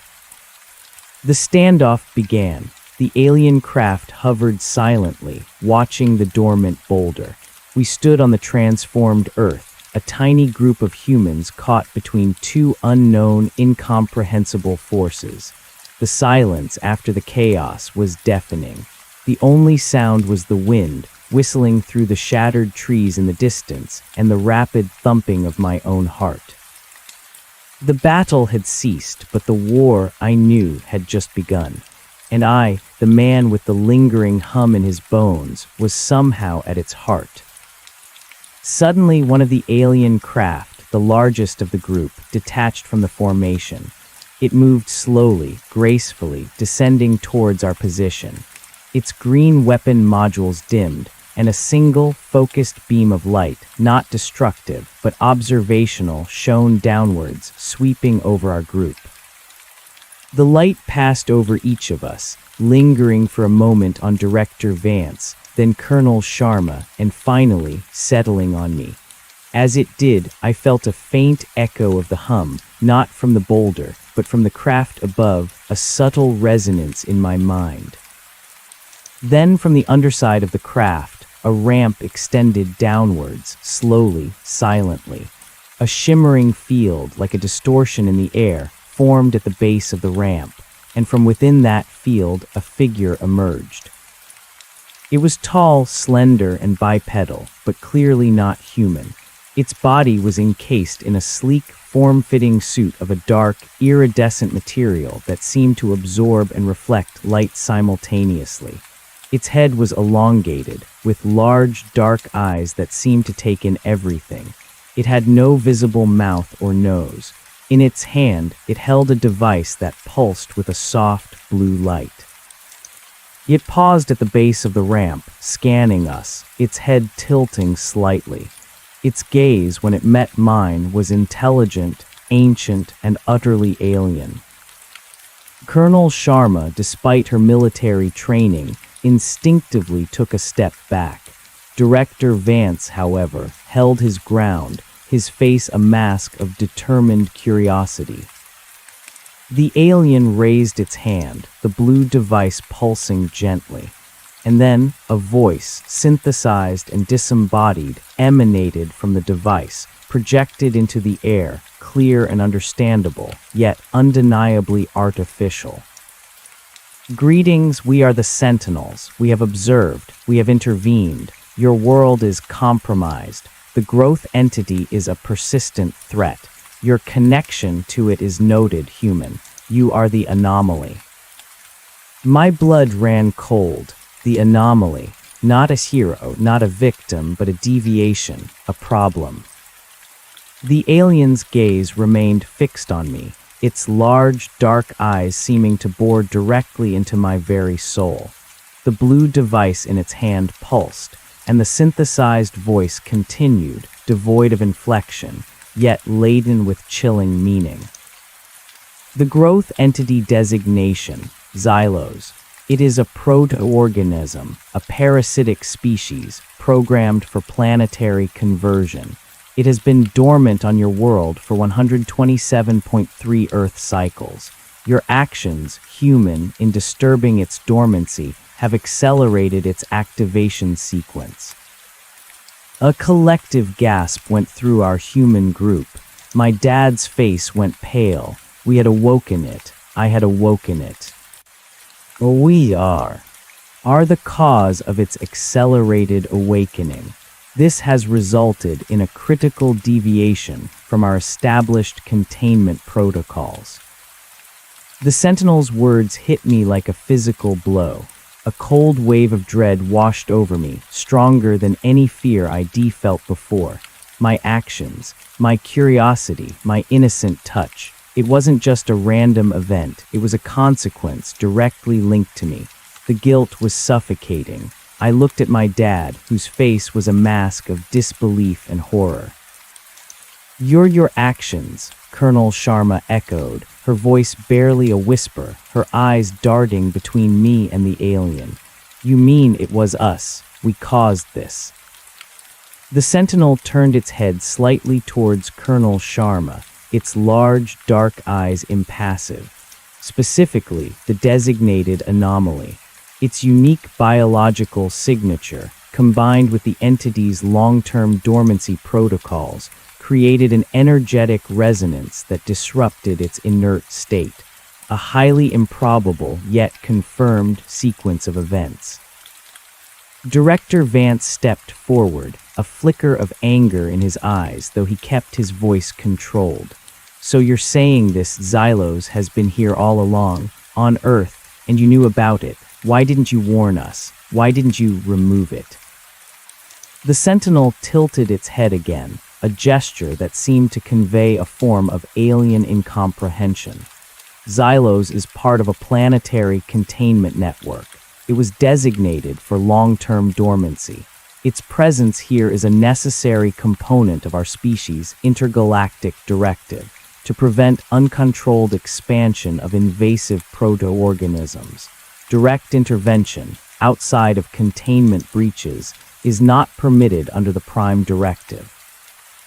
Your species was not deemed capable of disrupting its dormancy protocols. A miscalculation, apparently. My dad, recovering from his initial shock, stepped protectively in front of me. Containment protocols, prime directive. What are you talking about? This is our planet, and you let that thing sit here dormant, a ticking time bomb, without saying anything.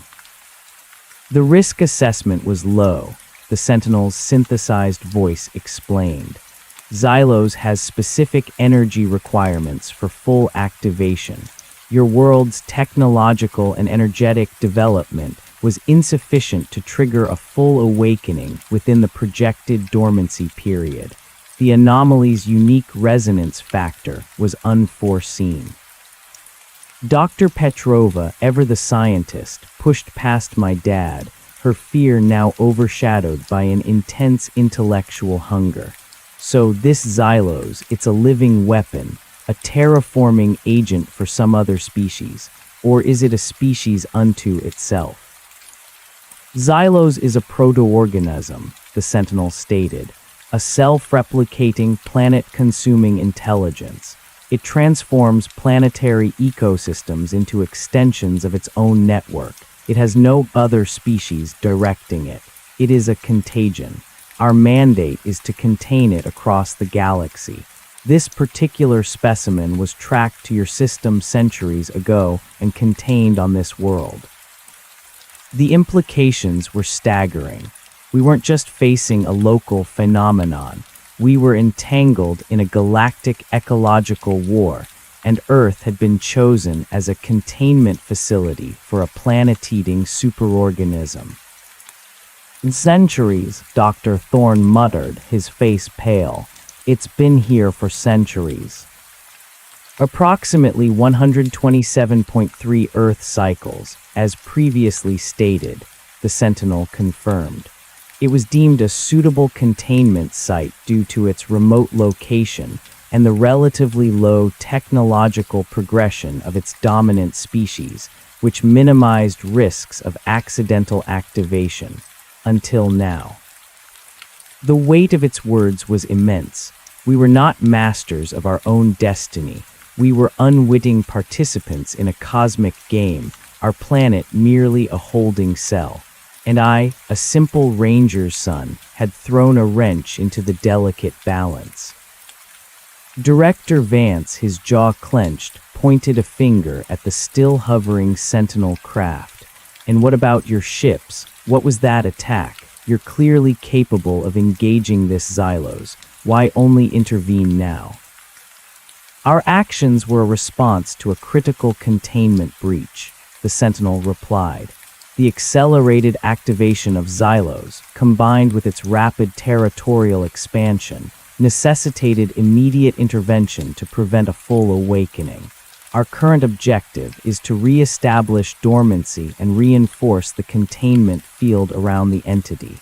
The damage to your planetary ecosystem is regrettable, but within acceptable parameters for containment. Casualties to your species are to be minimized, but not prioritized above containment. Not prioritized above containment, my dad repeated, his voice rising in anger. What does that mean for us, for Oakhaven, for my son? The Sentinel's large, dark eyes settled on me again, unblinking. The anomaly presents a unique challenge. Its resonant frequency with Xylos has been enhanced by recent direct exposure. This connection makes it both a vulnerability and a potential asset. Continued exposure to Xylos at its current activated state is highly detrimental to the anomaly's biological integrity. Network assimilation, as previously projected by Xylos, is a probable outcome without further intervention. My stomach churned. Network assimilation. The images of swirling green energy of Oakhaven consumed flashed through my mind. So what's your solution? Colonel Sharma demanded, her hand instinctively going to the sidearm at her hip, though she knew it was useless. You've come all this way. You've been monitoring us for centuries. What do you propose we do? The anomaly must be quarantined, the sentinel stated, its voice flat. Its biological signature is now imprinted with Xylos's energetic frequency. It is a potential conduit and amplifier. It must be removed from the immediate vicinity of the active entity. Furthermore, to re-establish long-term dormancy, Xylos requires a significant energy drain, a forced energetic reset. This will be initiated once the perimeter is fully stabilized. An energy drain, Dr. Petrova asked, her mind racing with the scientific implications. How? What kind of energy? The protoorganism feeds on both inorganic and organic matter, converting it into its own unique energy signature, the sentinel explained. However, its primary energetic fuel source is derived from specific geothermal radiation found deep within planetary cores. This planet's core has trace amounts, but the primary containment location on this ridge was chosen for its unique magnetic field, which, until recently, suppressed Xylos's ability to tap into deeper reserves. So it needed an initial trigger, Dr. Thorne deduced, finally piecing it together. Something to kickstart its consumption process on the surface, to generate enough secondary energy to re-establish its connection to the core. Correct, the sentinel confirmed. The anomaly provided that trigger. The resonance created by the direct physical contact was sufficient to bypass the magnetic field's suppression and initiate a localized, self-sustaining energy loop. I felt a fresh wave of sick guilt. I was the fuse. I had lit the fire. And the containment field reinforcement, Director Vance pressed. What does that entail? Our vessels are designed for this purpose, the sentinel replied, gesturing vaguely towards its hovering craft. They will establish a multi-layered energetic barrier around Xylos, isolating it from the planetary ecosystem and reimposing a dormancy state. This process will take approximately 7.2 Earth days. During this period, Xylos may react violently. All indigenous life forms are advised to evacuate beyond a 200-kilometer radius. A 200-kilometer radius. That meant not just Oakhaven, but several other towns and vast tracts of the Blackwood Forest. The scale of the demanded evacuation was monumental, unprecedented. Evacuate, my dad exclaimed. That's impossible. Hundreds of thousands of people live within that radius. Where would they go? That is a logistical concern for your species to manage, the sentinel stated, devoid of empathy. Our directive is containment. The risk of Xylos reaching full activation and attempting planet-wide conversion is unacceptable.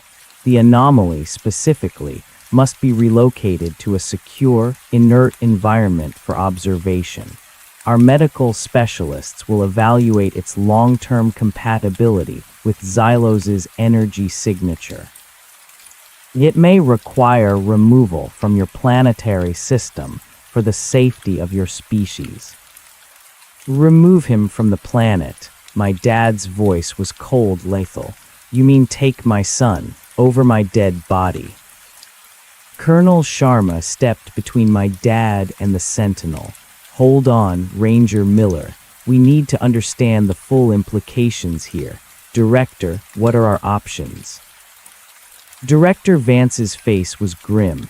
He looked up at the hovering alien craft, then at the dormant but still menacing boulder.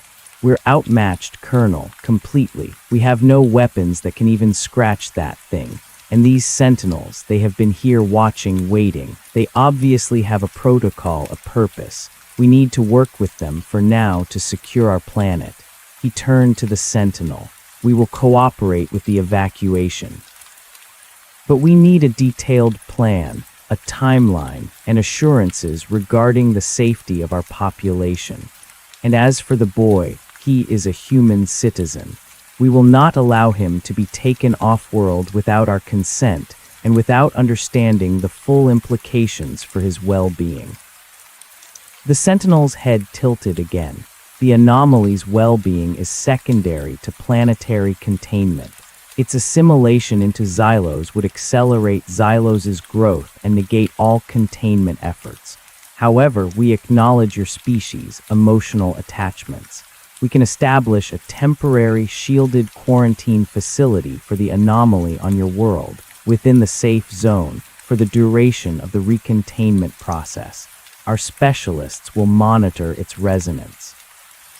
After 7.2 Earth days, if the containment is successful, we can discuss its long-term disposition. This was a compromise, but a terrifying one. I would be locked away, studied, potentially deemed too dangerous to live a normal life. And the fate of my home, my family, indeed, my entire world, rested on the success of these alien sentinels. "All right," Director Vance said, his voice heavy with the weight of the decision. "Colonel, begin coordinating with the FOB for immediate evacuation protocols. Prioritize the Oakhaven area and establish routes for the 200-kilometer zone. Inform the capital. This will require full national emergency mobilization." He turned back to the Sentinel. "We agree to the temporary quarantine of Mr. Miller, but we will have our own medical and scientific personnel present at all times. Dr. Petrova, Dr. Thorne, you will accompany him, and Ranger Miller, you will coordinate the evacuation." My dad looked at me, his eyes filled with a mixture of fear, protectiveness, and resignation. He hated it, but he understood the dire situation. "I'll do what I can," he said, his voice strained. "But I'm not leaving my son alone in a cage, even if it's an alien one." The Sentinel offered no further argument.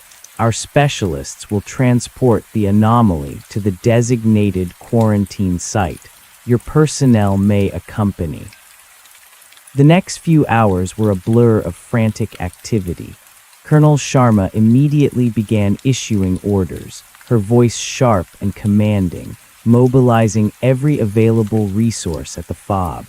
Military helicopters were scrambled, ground convoys were organized, and the first urgent messages were sent to the capital, triggering a national emergency response. Dr. Petrova and Dr. Thorne, despite their shock, were already trying to engage the Sentinel with a barrage of scientific questions, attempting to glean more information about Xylos, its energy signature, and the Sentinel's technology. The Sentinel, however, was precise and economical with its answers, focusing only on information directly relevant to the containment. A smaller Sentinel craft, sleeker than the others, descended from the sky. A ramp extended, and two more Sentinels, identical to the first, emerged. They moved with an unnerving grace, carrying a shimmering, translucent cylindrical container. It was clearly a portable quarantine unit. My heart pounded in my chest. This was it. I was going into an alien cage. My dad embraced me tightly, his hug rough and desperate. "Be strong, son. We'll get you out of this. We'll find a way." Dr. Petrova and Dr. Thorne approached me, their faces solemn. "We will be with you, Mr. Miller," Dr. Petrova promised, a strange mix of concern and scientific excitement in her eyes. "This is an unprecedented opportunity to study the interaction between Xylos and a biological host." "Yes, well, try not to get assimilated if possible," Dr. Thorne added, a weak attempt at humor that fell flat. As the Sentinels guided me towards the quarantine unit, I felt a new sense of fear, not just of Xylos or even of the Sentinels, but of what I was becoming, the anomaly, a test subject, a conduit. The interior of the cylindrical unit was surprisingly sparse. The walls seemed to shimmer with a faint, internal blue light. There were no visible controls, no seams. As I stepped inside, the sentinels closed the ramp, and a barely perceptible hum enveloped me. It was different from Xylos's hum, a higher, purer frequency. I could still feel the faint, distant vibration of Xylos, but it was now muted, somehow filtered. Through the translucent walls, I saw my dad and the others. Their faces were etched with worry. The lead sentinel turned to them, its device emitting the synthesized voice. The anomaly is secured. Its biological signature will be continuously monitored. Your personnel may follow in your designated transport. Then the cylindrical unit gently lifted off the ground, ascending into the belly of the larger sentinel craft. The door hissed shut, and I was plunged into a deeper, unsettling silence, broken only by the faint hum of the alien technology and the distant, almost ghostly, vibration of Xylos. I watched through a viewport as the sentinel craft detached from its companions and sped away from the North Ridge, heading south. Below, I saw the rapidly expanding military presence, the frantic activity of helicopters and ground vehicles, all preparing for the impossible evacuation. And then I saw the other sentinel craft begin to deploy shimmering, almost invisible energy fields around the dormant Xylos boulder, gradually constructing an elaborate, multi-layered prison. The quarantine facility was established deep within a newly cleared section of the Blackwood, far beyond the 200-kilometer evacuation zone. It was a sterile, temporary structure erected by the Sentinels, protected by an advanced, localized energy shield. Inside, it was a minimalist environment, a small living area, a monitoring station, and my cylindrical containment unit, which was placed in a central chamber. My dad, Dr. Petrova, and Dr. Thorne were allowed into the facility, but only under strict Sentinel supervision. 2 Sentinels, designated Observation Unit Alpha and Beta, maintained a constant, silent vigil, their dark, unblinking eyes scanning everything. My dad immediately pushed for a larger, more comfortable space for me, but the Sentinels were firm. The cylindrical unit provided the necessary energy regulation and isolation for my unique biological signature. The unit creates a localized dampening field. Observation Unit Alpha's synthesized voice explained. It mitigates the resonance between the anomaly and Xylos, reducing the risk of further energetic feedback or involuntary assimilation. Inside my transparent prison, I felt strangely detached. The pervasive hum of Xylos was now a mere whisper, a phantom vibration in the back of my mind, but it was still there, a constant reminder of my connection. Dr. Petrova and Dr. Thorne immediately set up their own equipment, cross-referencing their readings with the data provided by the Sentinels. "Remarkable," Dr. Petrova murmured, examining a holographic display showing my energy signature. "The dampening field is incredibly sophisticated. It's not just blocking, it's modulating your internal frequencies." "Is it helping?" my dad asked, his face etched with concern as he peered through the translucent wall at me. "It appears to be stabilizing his condition," Dr. Thorne replied, adjusting his glasses. "The fluctuations in his biosignature have significantly decreased. The risk of assimilation is much lower for now." The days that followed were a surreal blend of scientific observation and tense waiting. News of the unprecedented evacuation spread like wildfire, causing panic and chaos across the region. My dad, working tirelessly from the temporary command center established outside our quarantine facility, coordinated with Colonel Sharma, grappling with the logistical nightmare of moving hundreds of thousands of people. He was grim, exhausted, but fiercely determined. Inside the quarantine, I became a living experiment. Dr. Petrova and Dr. Thorne, working in shifts, continuously monitored my vitals, my energy signatures, and my psychological state. They asked endless questions about the hum, the visions, the pain, the exact sensations I felt. The sentinels, for their part, watched silently, occasionally providing data readouts in their precise, dispassionate manner. My own mental state was a roller coaster. The guilt over awakening Xylos was a heavy weight, but it was slowly overshadowed by a growing fascination with the entity itself and with the sentinels. The visions Xylos had shown me of worlds remade still haunted my dreams, but they were now mixed with abstract concepts provided by the sentinels, sparse explanations, a vast galactic network of contained contagions, a silent, ancient war fought across the cosmos. One afternoon, as Dr. Petrova was taking a new set of readings, the Sentinel-designated Alpha approached my unit. Its blue device pulsed, and its synthesized voice filled the chamber. Anomaly, we have observed a further development in your unique resonance. Your connection to Xylos, though dampened, is manifesting in a new way. My heart hammered, "What do you mean?" You are now able to perceive Xylos's energy patterns on a more abstract level, it explained, not just as a physical hum or pain, but as an informational signature, a rudimentary form of interpretation. Dr. Petrova's head snapped up. Information? What kind of information? Xylos is generating a complex energetic signature as it attempts to bypass our containment field, the Sentinel replied. The anomaly appears to be converting these raw energetic fluctuations into rudimentary, conceptual data within its neural pathways. Suddenly, I understood what it was talking about. Over the past few days, a subtle change had indeed occurred.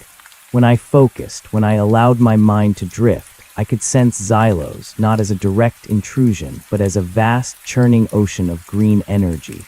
And within that ocean, faint patterns, almost like ripples, were beginning to emerge. They were not words or even images, but abstract mathematical-like structures, a language of pure energy. It's like feeling patterns in a distant thunderstorm, I explained, trying to put words to the ineffable. Not seeing the lightning, but sensing the pressure changes the vibrations, and they are complex, like algorithms. Dr. Thorne, though skeptical, was intrigued. Algorithms, can you decipher them? Not yet, I admitted. It's like looking at a book written in a language I don't know. I can see the structure, the sentences, but I can't read the meaning. The Sentinel Alpha nodded, a subtle movement. This development is significant. It confirms the anomaly's enhanced conductive properties. It may allow us to gain insight into Xylos's current strategic protocols, its attempts to circumvent containment. This new ability was terrifying, but also held a strange allure. I was a bridge, a translator between two alien intelligences. The thought was both exhilarating and horrifying. Over the next few days, as the Sentinels relentlessly worked to establish their energy barriers around Xylos, the patterns in my mind grew clearer.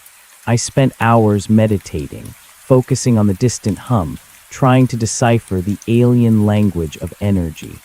Dr. Petrova provided me with concepts from advanced physics and theoretical mathematics, hoping to give me a framework for understanding what I was sensing. It's trying to find a weakness, I reported one morning, my voice hoarse from concentration. The energy patterns they're searching, like water looking for a crack in a dam. It's analyzing the containment field, testing its limits. Can you pinpoint where it's focusing its efforts? Director Vance asked, who occasionally visited the facility, his face strained from the ongoing evacuation efforts. I closed my eyes, concentrating. Its multiple points, dispersed, but there's a consistent, low-level probing at a specific frequency, like a persistent whisper. I pointed roughly northeast on a holographic map, around here. The sentinels, without a word, immediately cross-referenced my input with their own sensor data. Observation Unit Beta projected a complex map of Xylos's energetic emissions. Sure enough, there was a faint, but discernible, spike in activity precisely where I had indicated. The anomaly's perception is accurate, Sentinel Alpha stated, its voice devoid of surprise, as if this was an expected outcome. Xylos is attempting to exploit a specific harmonic frequency in our containment matrix. We will adjust the field. The Sentinels immediately dispatched a small drone craft towards the indicated location. Within hours, their energy readings showed a decrease in Xylos's probing attempts at that frequency. I had provided critical intelligence. This continued for several days. I became the Sentinel's early warning system, their human antenna. I would sense Xylos's subtle shifts, its attempts to probe the containment, and the Sentinels would respond, adjusting their shields, strengthening their fields. The process was exhausting, draining, but it gave me a purpose, a sense of contributing, mitigating the crushing guilt. My dad watched these interactions with a mixture of pride and apprehension. He saw my unique ability, but also the toll it was taking on me. "He's burning himself out," he told Dr. Petrova one evening as I lay in my unit, recovering from a particularly intense session. "He's human, not some alien supercomputer." "His neural pathways are adapting," Dr. Petrova countered, though her own face showed concern. "It's a form of accelerated evolution, a forced symbiosis. We must ensure it doesn't push him past his limits." The evacuation was nearly complete. Oak Haven was a ghost town, its residents dispersed to temporary shelters across the province. The Blackwood, now largely empty of human life, felt even more vast and desolate. The final countdown to the full containment was approaching. On the 6th day of my quarantine, a new, alarming pattern emerged in Xylos's energetic language. It wasn't a probe or an exploit. It was a desperate, chaotic surge, like a scream of pure fury and desperation. "It's changing its strategy," I gasped, my head throbbing. "It's building something, a concentrated burst. It's going to strike hard." The Sentinels immediately registered the shift in my readings. Anomaly, specify vector, and energetic signature of projected assault. I closed my eyes, fighting through the searing pain in my head, trying to translate the chaotic energy into comprehensible data. It's aiming for a direct breach, a focused strike, at the weakest point it has found, and it's not just energy. It's also matter, condensed, a projectile. I pointed with a trembling hand to a specific spot on the holographic map, almost directly above the dormant boulder, where the containment field layers converged. Right here. "It's going to pierce the field." The Sentinels immediately initiated emergency protocols. The hovering craft at the North Ridge converged, reinforcing the field at the projected impact point. But the energy signature Xylos was generating was immense, unprecedented. "It's using its entire energy reserve," Sentinel Alpha stated, its voice showing the closest thing to urgency I had heard from it.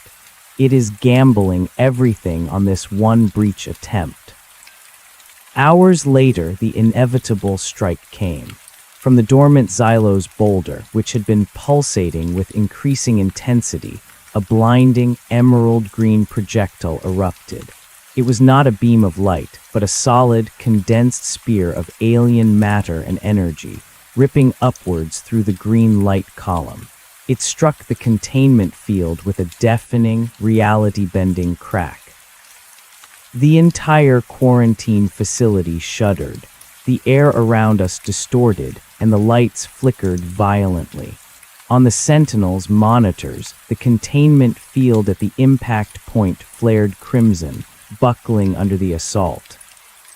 Field integrity compromised, Sentinel Beta announced, its voice devoid of panic but filled with dire warning. Localized breach imminent. A massive explosion ripped through the sky over the North Ridge. A blinding flash of green and blue light, followed by a concussive shockwave that nearly knocked us off our feet, even hundreds of kilometers away. The containment field had been breached. A raw, triumphant roar, not of sound but of pure alien thought, resonated through my mind from Xylos. The hum in my chest surged, hot and painful, and the glowing mark on my arm flared with a brilliant emerald light, burning intensely. Freedom expansion, network ascendant. The mental intrusion was back, stronger than ever, overwhelming my senses, showing me visions of vast, swirling green nebulae, of worlds being consumed and remade. My will fractured under the assault. It's breached the field, I choked out, fighting for air, the pain in my arm excruciating. It's expanding, it's coming for us. Colonel Sharma, who had been monitoring the situation from the command center, rushed into the quarantine chamber, her face pale. Director Vance has issued a full alert. The Sentinels are scrambling their primary vessels, but we need to move the anomaly, now. The anomaly is compromised, Sentinel Alpha stated, its focus entirely on me. Its resonance with Xylos has intensified to critical levels. The dampening field is no longer sufficient.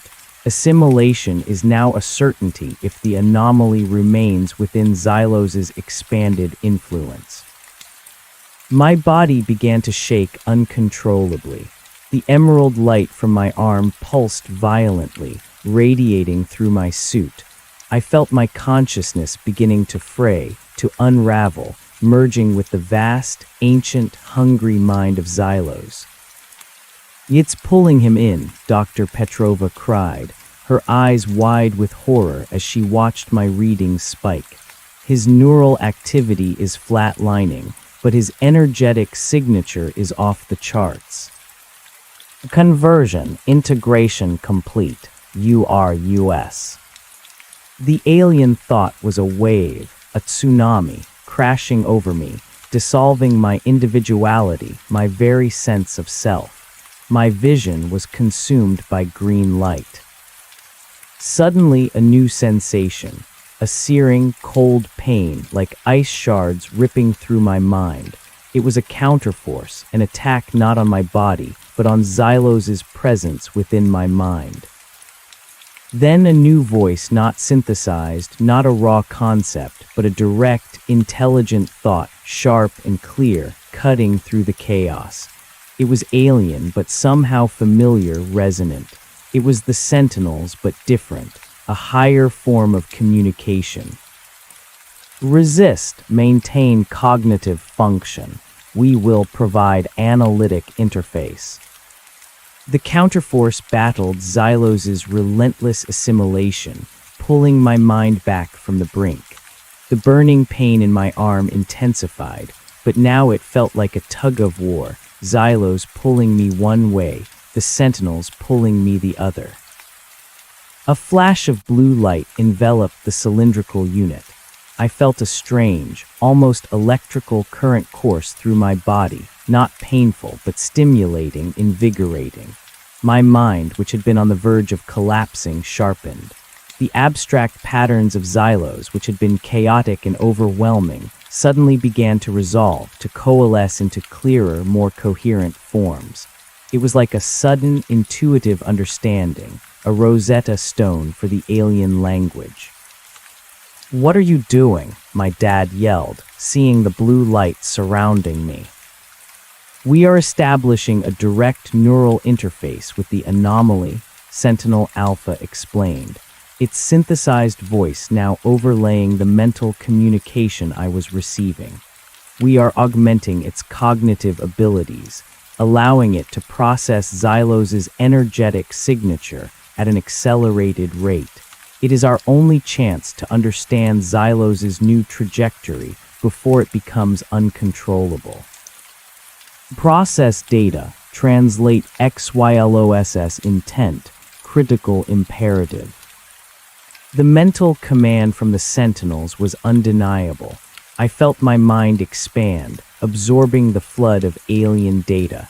The patterns of Xylos, its furious intent, its newly activated subsystems, it all flowed into me, no longer just abstract algorithms, but almost readable intent. I saw it. Xylos wasn't just expanding randomly. It had a target. "It's not staying here," I gasped, the words tumbling out of me. "It's not just terraforming the Blackwood. It's going for something specific, a power source." "Specify the target, anomaly," Sentinel Alpha commanded, its mental voice sharp. I closed my eyes, focusing all my augmented mental capacity. The vast, swirling green ocean of Xylos's mind resolved further. I saw its core directive, its programmed hunger. "It's heading for the core of the planet," I yelled, my eyes snapping open. "The geothermal radiation. It's using the breach as a gateway. It wants to drill to the core." A wave of shock went through the human contingent.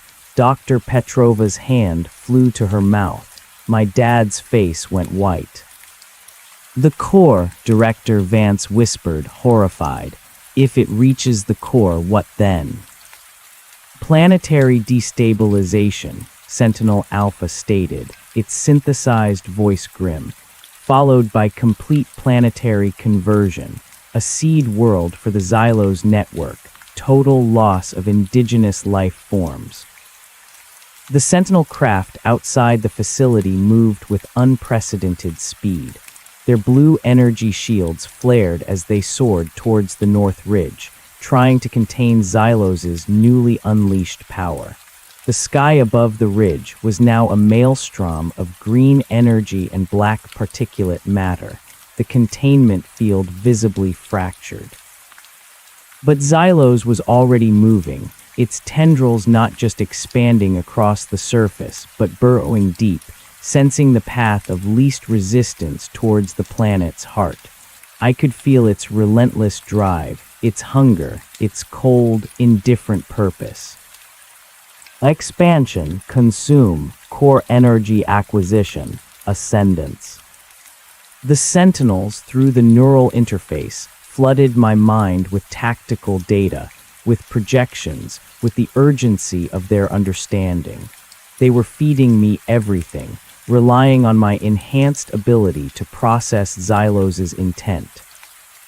Identify key vulnerabilities, localize critical NODES. We must neutralize core infiltration. I could see it now. The vast network Xylos was creating beneath the surface, a complex web of tendrils tunneling downwards, seeking the geothermal veins, the raw energy that would fuel its ultimate ascent.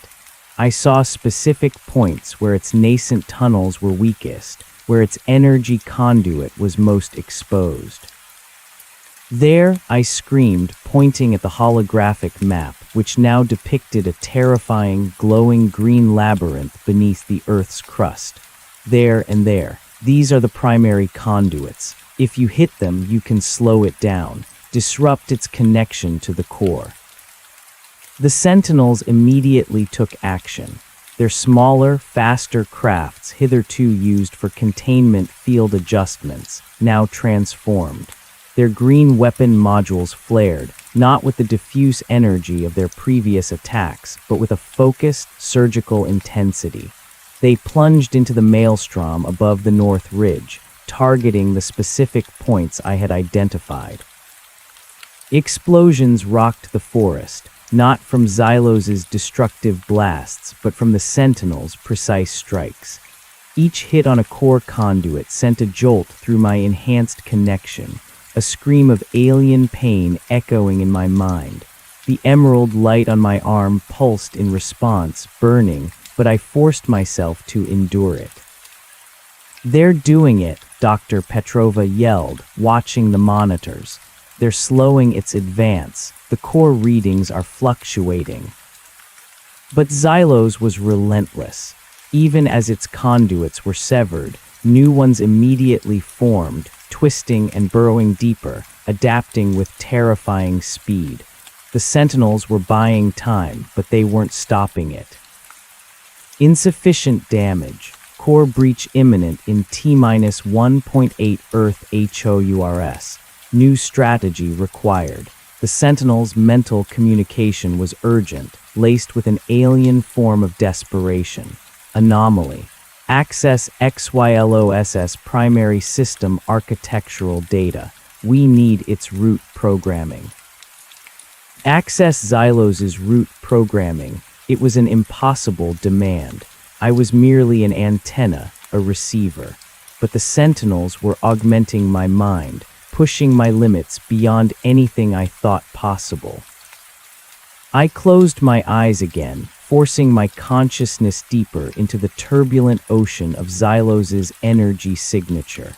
The raw, alien language of its intent became clearer, the complex algorithms unraveling before my enhanced perception.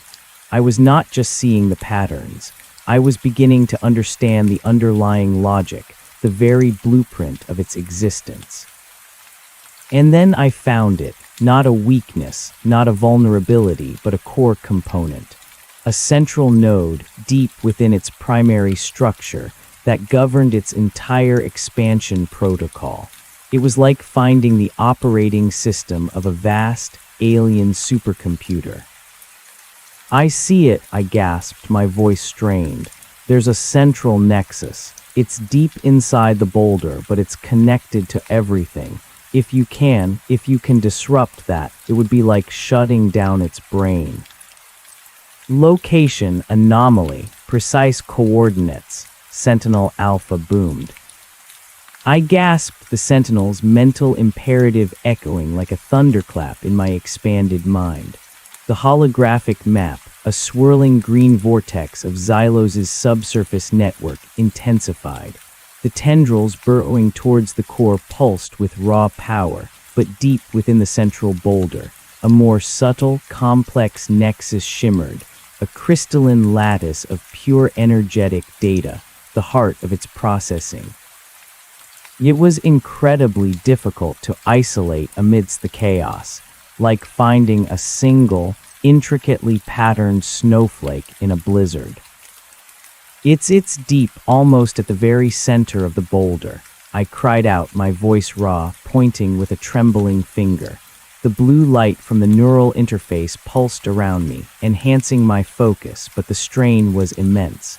It's shielded, layered. It's the command center, the brain stem of the whole thing. If you hit it directly, the whole network could collapse. Sentinel Alpha's mental voice, sharp and clear, cut through the pain. "Coordinates. Precision is paramount. XYLOSS adaptive protocols are accelerating. The window is closing." I focused, pushing past the burning pain in my arm, past the overwhelming green surge of Xylos's mind, which now felt less like an ocean and more like a furious storm trying to engulf my very being. The Sentinel's interface was a lifeline, a mental framework holding my consciousness together, preventing it from being scattered. I felt like a deep-sea diver, connected by a tenuous umbilical cord, plunging into an abyss of alien thought. One moment it's shifting, dynamic, the shielding, it's almost organic, like a living firewall. I yelled, sweat beading on my forehead. My vision blurred, not from fatigue, but from the sheer volume of data I was processing. There, target that point. It's milliseconds exposed when it reroutes internal energy. A microfracture in the shielding. You have to hit it then. I stabbed a finger at the holographic projection, which shimmered and solidified, showing a microscopic point of vulnerability, a fleeting energetic void in Xylos's defensive matrix. It was almost directly above the fissure, deep within the obsidian shell that now encased the ancient boulder. Affirmative, target acquired. Initiating Phase 3, Systemic Neutralization. Sentinel Alpha's mental voice was resolute, almost grim. All units focus fire. Breach outer defenses. Create a path for the primary strike vector. Anomaly, maintain target lock. We will require continuous updates on XYLOSS reactive deployments. The quarantine facility, normally a sterile, silent chamber, was now a hub of frantic activity. My dad gripped the translucent wall of my containment unit, his knuckles white. "Son, are you sure? Can they do it?" "They have to, Dad," I rasped, my eyes still closed, locked into the mental battlefield. "If they don't, it's over." Dr. Petrova and Dr. Thorne, pale but determined, watched the holographic display, their scientific instruments now secondary to my raw, intuitive input. They were recording everything, a torrent of unprecedented data. Outside, the Blackwood was plunged into further chaos. The Sentinels, massive primary vessels, which had been maintaining the fragile containment field, now changed their configuration. Their sleek forms, previously static observers, shifted and pulsed with intense blue energy. The smaller, faster strike craft, guided by my previous inputs, regrouped, their green weapon modules glowing with a ferocious intensity. "They're committing everything," Director Vance said, his voice tight, watching the unfolding spectacle on the command center's main screen, projected into our quarantine facility. "This is their full assault. The entire future of this planet rests on this moment." Colonel Sharma, beside him, was a statue of grim resolve. "All ground units maintain defensive positions. Prepare for heavy collateral energy discharge, and pray." The first wave of Sentinel attack craft streaked towards the North Ridge, a dazzling formation of metallic predators. They launched a concentrated barrage of green energy, not aiming for the core conduits anymore, but for the obsidian shell that protected Xylos. The energy bursts were sharper, more focused, designed to carve through matter, not just disrupt energy. A deafening series of explosions ripped through the air. The obsidian shell, which had seemed impregnable, buckled under the assault, sending shards of black matter and plumes of green particulate matter high into the sky. Xylos roared back, a mental scream of fury and defiance that reverberated through my skull, nearly shattering my concentration. "Resist, maintain target lock. XYLOS is deploying internal defenses." Sentinel Alpha's mental voice was a steady anchor in the storm. I could see them, the internal defenses. Viscous, obsidian-like tendrils, superheated and hardened, erupted from within the fractured shell, lashing out like whips, attempting to swat the attacking craft from the sky. Green energy beams, more destructive than before, lashed out erratically from the exposed fissures, striking at the Sentinels. One of the smaller Sentinel craft, caught in a sudden, furious lashing tendril, shattered into a million shimmering fragments. Another, hit by a direct energy beam, spiraled out of control, exploding silently against a distant ridge. "They're taking hits," my dad cried, horrified. "Xylos is fighting back with everything it has. Dr. Petrova murmured, her eyes glued to the screen. It knows this is critical. My arm burned, the emerald light now a furious, almost liquid fire flowing beneath my skin. The neural interface, while augmenting me, was also pushing me to my absolute limits.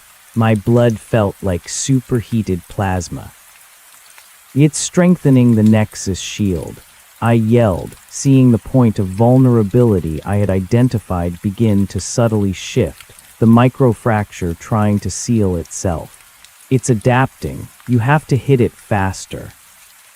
Affirmative. Accelerate primary strike vector.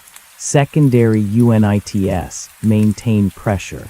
Do not allow XYLOS to regenerate shielding.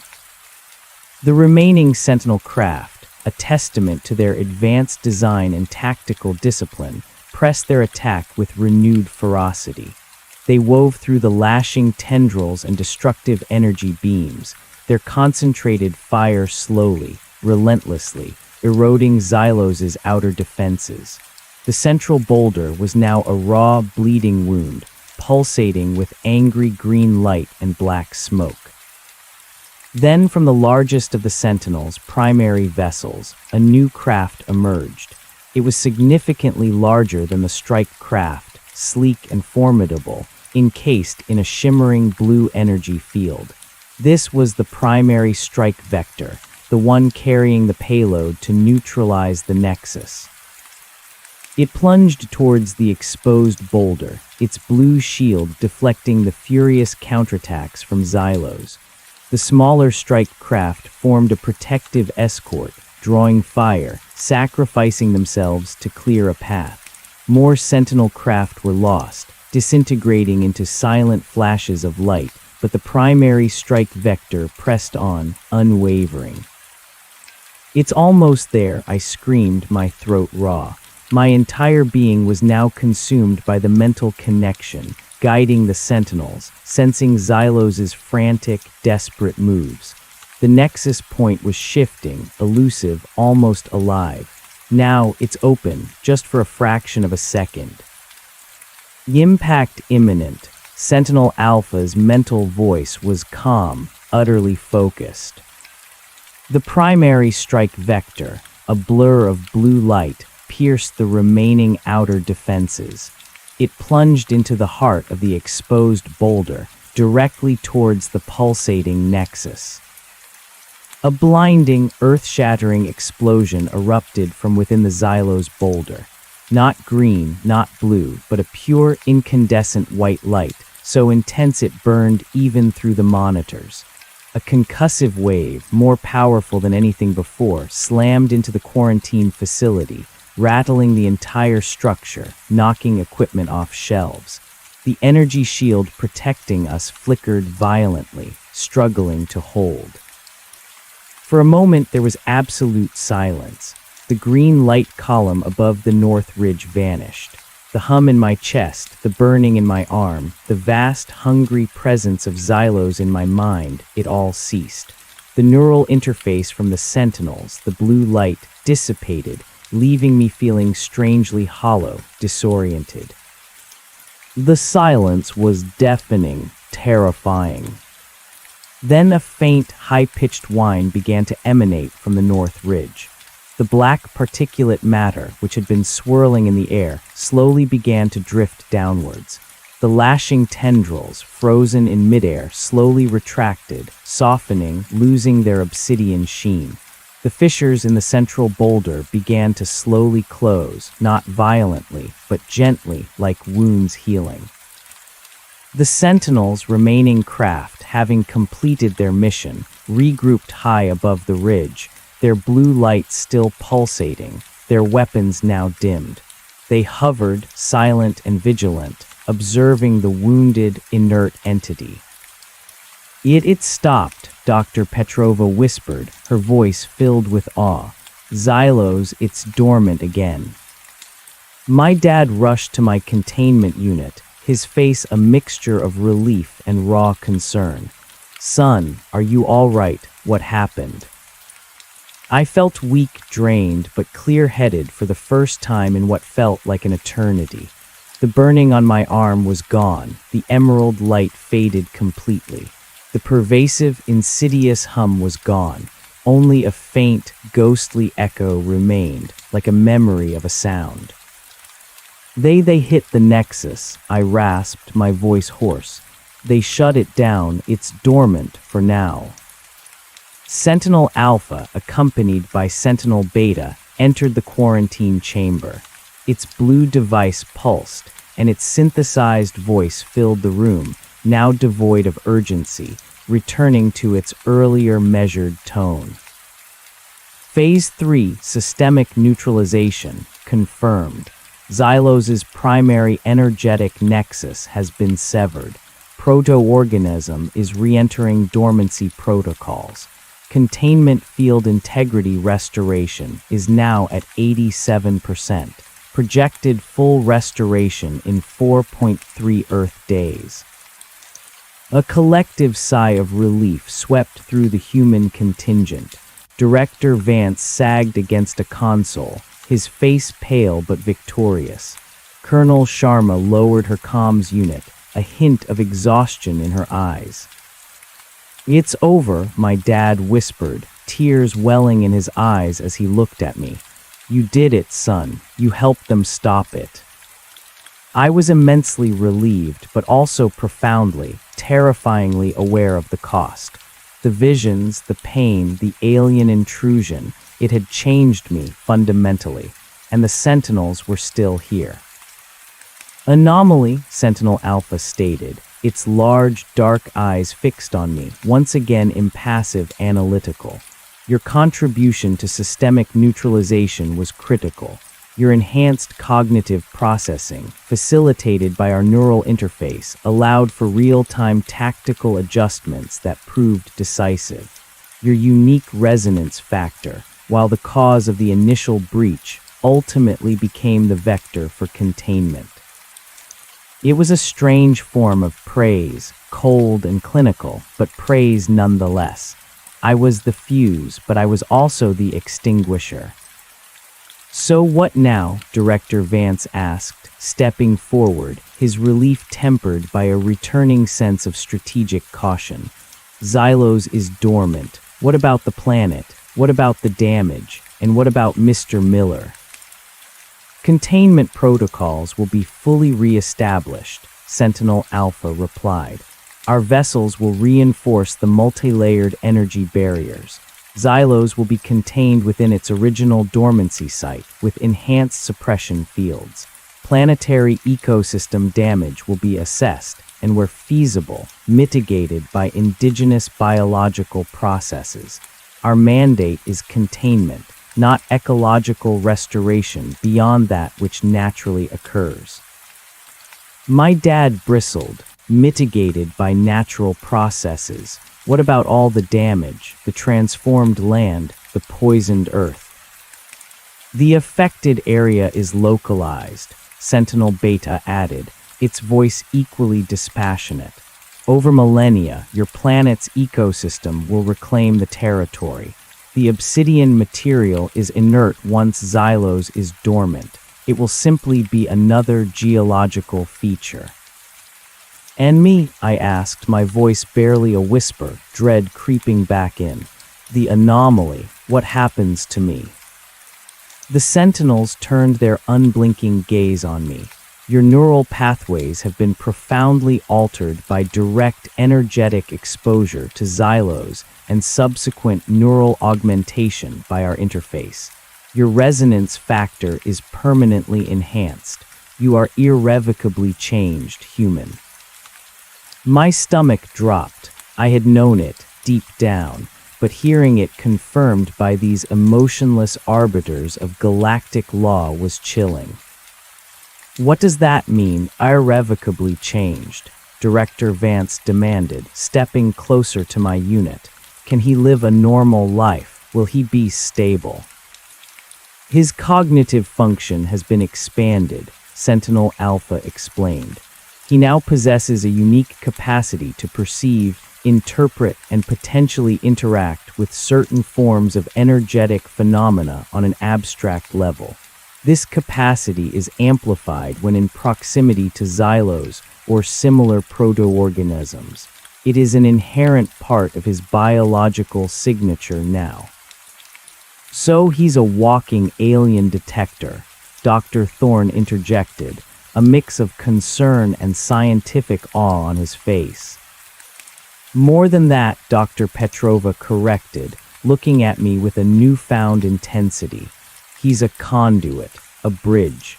He's essentially a living sensor, capable of processing information that is utterly beyond our current scientific comprehension. This enhanced state poses significant risks, Sentinel Alpha continued, ignoring their interpretations. His mental state, without the dampening field, could be overwhelmed by extraneous energetic signals. Furthermore, his enhanced resonance still makes him a potential point of reactivation for xylos, should the containment ever weaken. He is a key human. A key, my dad repeated, his anger flaring. What are you going to do with him? The initial assessment stands, Sentinel Beta stated. Permanent removal from this planetary system was considered the safest long-term solution to prevent future containment breaches. However, in light of his critical role in re-establishing dormancy and in acknowledgement of your species' emotional parameters, an alternative solution may be viable. My heart pounded. This was it, my fate. What alternative? Director Vance pressed, his voice taut. A monitored integration, Sentinel Alpha replied. We propose establishing a permanent, shielded research and observation facility on this planet, specifically designed to contain and manage the anomaly's unique bioenergetic signature. He would remain within a controlled environment, under constant Sentinel supervision, with continuous dampening and modulation of his resonance factor. This would allow for his continued observation and potentially for future collaborative efforts in xylos containment across other galactic systems, should the need arise. My dad stared at the Sentinel, then at me, his face etched with pain. You mean he'd be a prisoner, forever? A living lab experiment for you. His well-being would be prioritized within the parameters of planetary safety, Sentinel Alpha countered, utterly devoid of emotion. It is the most benevolent outcome, given the circumstances. His alternative is to risk assimilation or accidental reactivation, leading to the destruction of his home world. The weight of their words was crushing. I had saved the planet, but at the cost of my freedom, my life as I knew it. The Blackwood, my home, would now be my prison. Absolutely not, my dad declared, stepping defiantly in front of my unit. He is a human being. He has rights. You can't just imprison him. This is a galactic imperative, Ranger Miller, Sentinel Beta stated. Your species' legal frameworks are not applicable to pangalactic containment protocols. And what if we refuse? Director Vance asked, his voice low, a steely edge to it. What if we demand his full freedom? The Sentinel Alpha tilted its head, a gesture that now seemed less curious and more threatening. Then the initial assessment will be re-implemented. The anomaly will be removed from this planetary system, by force if necessary, and relocated to a secure, extraplanetary containment facility. Your species would be deemed an unsuitable guardian for an individual with such a critical risk profile. The threat was clear: cooperate or they would take me anyway. We were utterly outmatched. My dad turned to me, his eyes pleading. Son, what do we do? I looked at him, then at Director Vance, then at Dr. Petrova and Dr. Thorne, their faces a mix of anguish and scientific yearning. I looked at the sentinels, cold and unyielding, and then I looked out through the translucent walls of my unit towards the silent, still forest, knowing that out there, somewhere, Oakhaven was a ghost town, its people displaced, all because of me. The hum was gone, but the ghost of Xylos still lingered in my mind, and the augmented pathways the sentinels had created were still there, buzzing with an unfamiliar potential. I could sense things, know things that I couldn't before. A normal life was impossible now. I was no longer just Ben Miller, Park Ranger's son. I was the anomaly. "Dad," I said, my voice quiet but firm. "They're right. I can't go back to a normal life, not after this, not with this inside me." I gestured vaguely at my chest, where the phantom hum still resonated. "And I can't risk putting everyone through this again. Not Oakhaven, not the planet." My dad's shoulders slumped, his face crumbling with grief. "Ben." "It's okay, Dad," I said, trying to be strong. "It's not what any of us wanted, but it's the only way." I looked at the sentinels. "I agree, to the permanent facility, under your supervision." Sentinel Alpha offered no sign of approval or empathy. "Decision noted. Construction of the permanent facility will commence immediately. Your designated scientific and medical personnel will be allowed access, under strict protocol. Ranger Miller, your access will be limited, but not prohibited, subject to compliance with all security directives." My dad stared at me, then at the sentinels, his jaw clenched, his eyes burning with a desperate, unspoken promise. He wouldn't give up on me. Over the next few weeks, the sentinels moved with breathtaking efficiency. The temporary quarantine facility was dismantled, and a larger, more sophisticated complex began to rise in its place. It was a sleek, almost invisible structure, blending into the Blackwood landscape, protected by advanced energy fields and guarded by Sentinel security drones. My cylindrical unit was integrated into a larger, more comfortable living space within the new facility.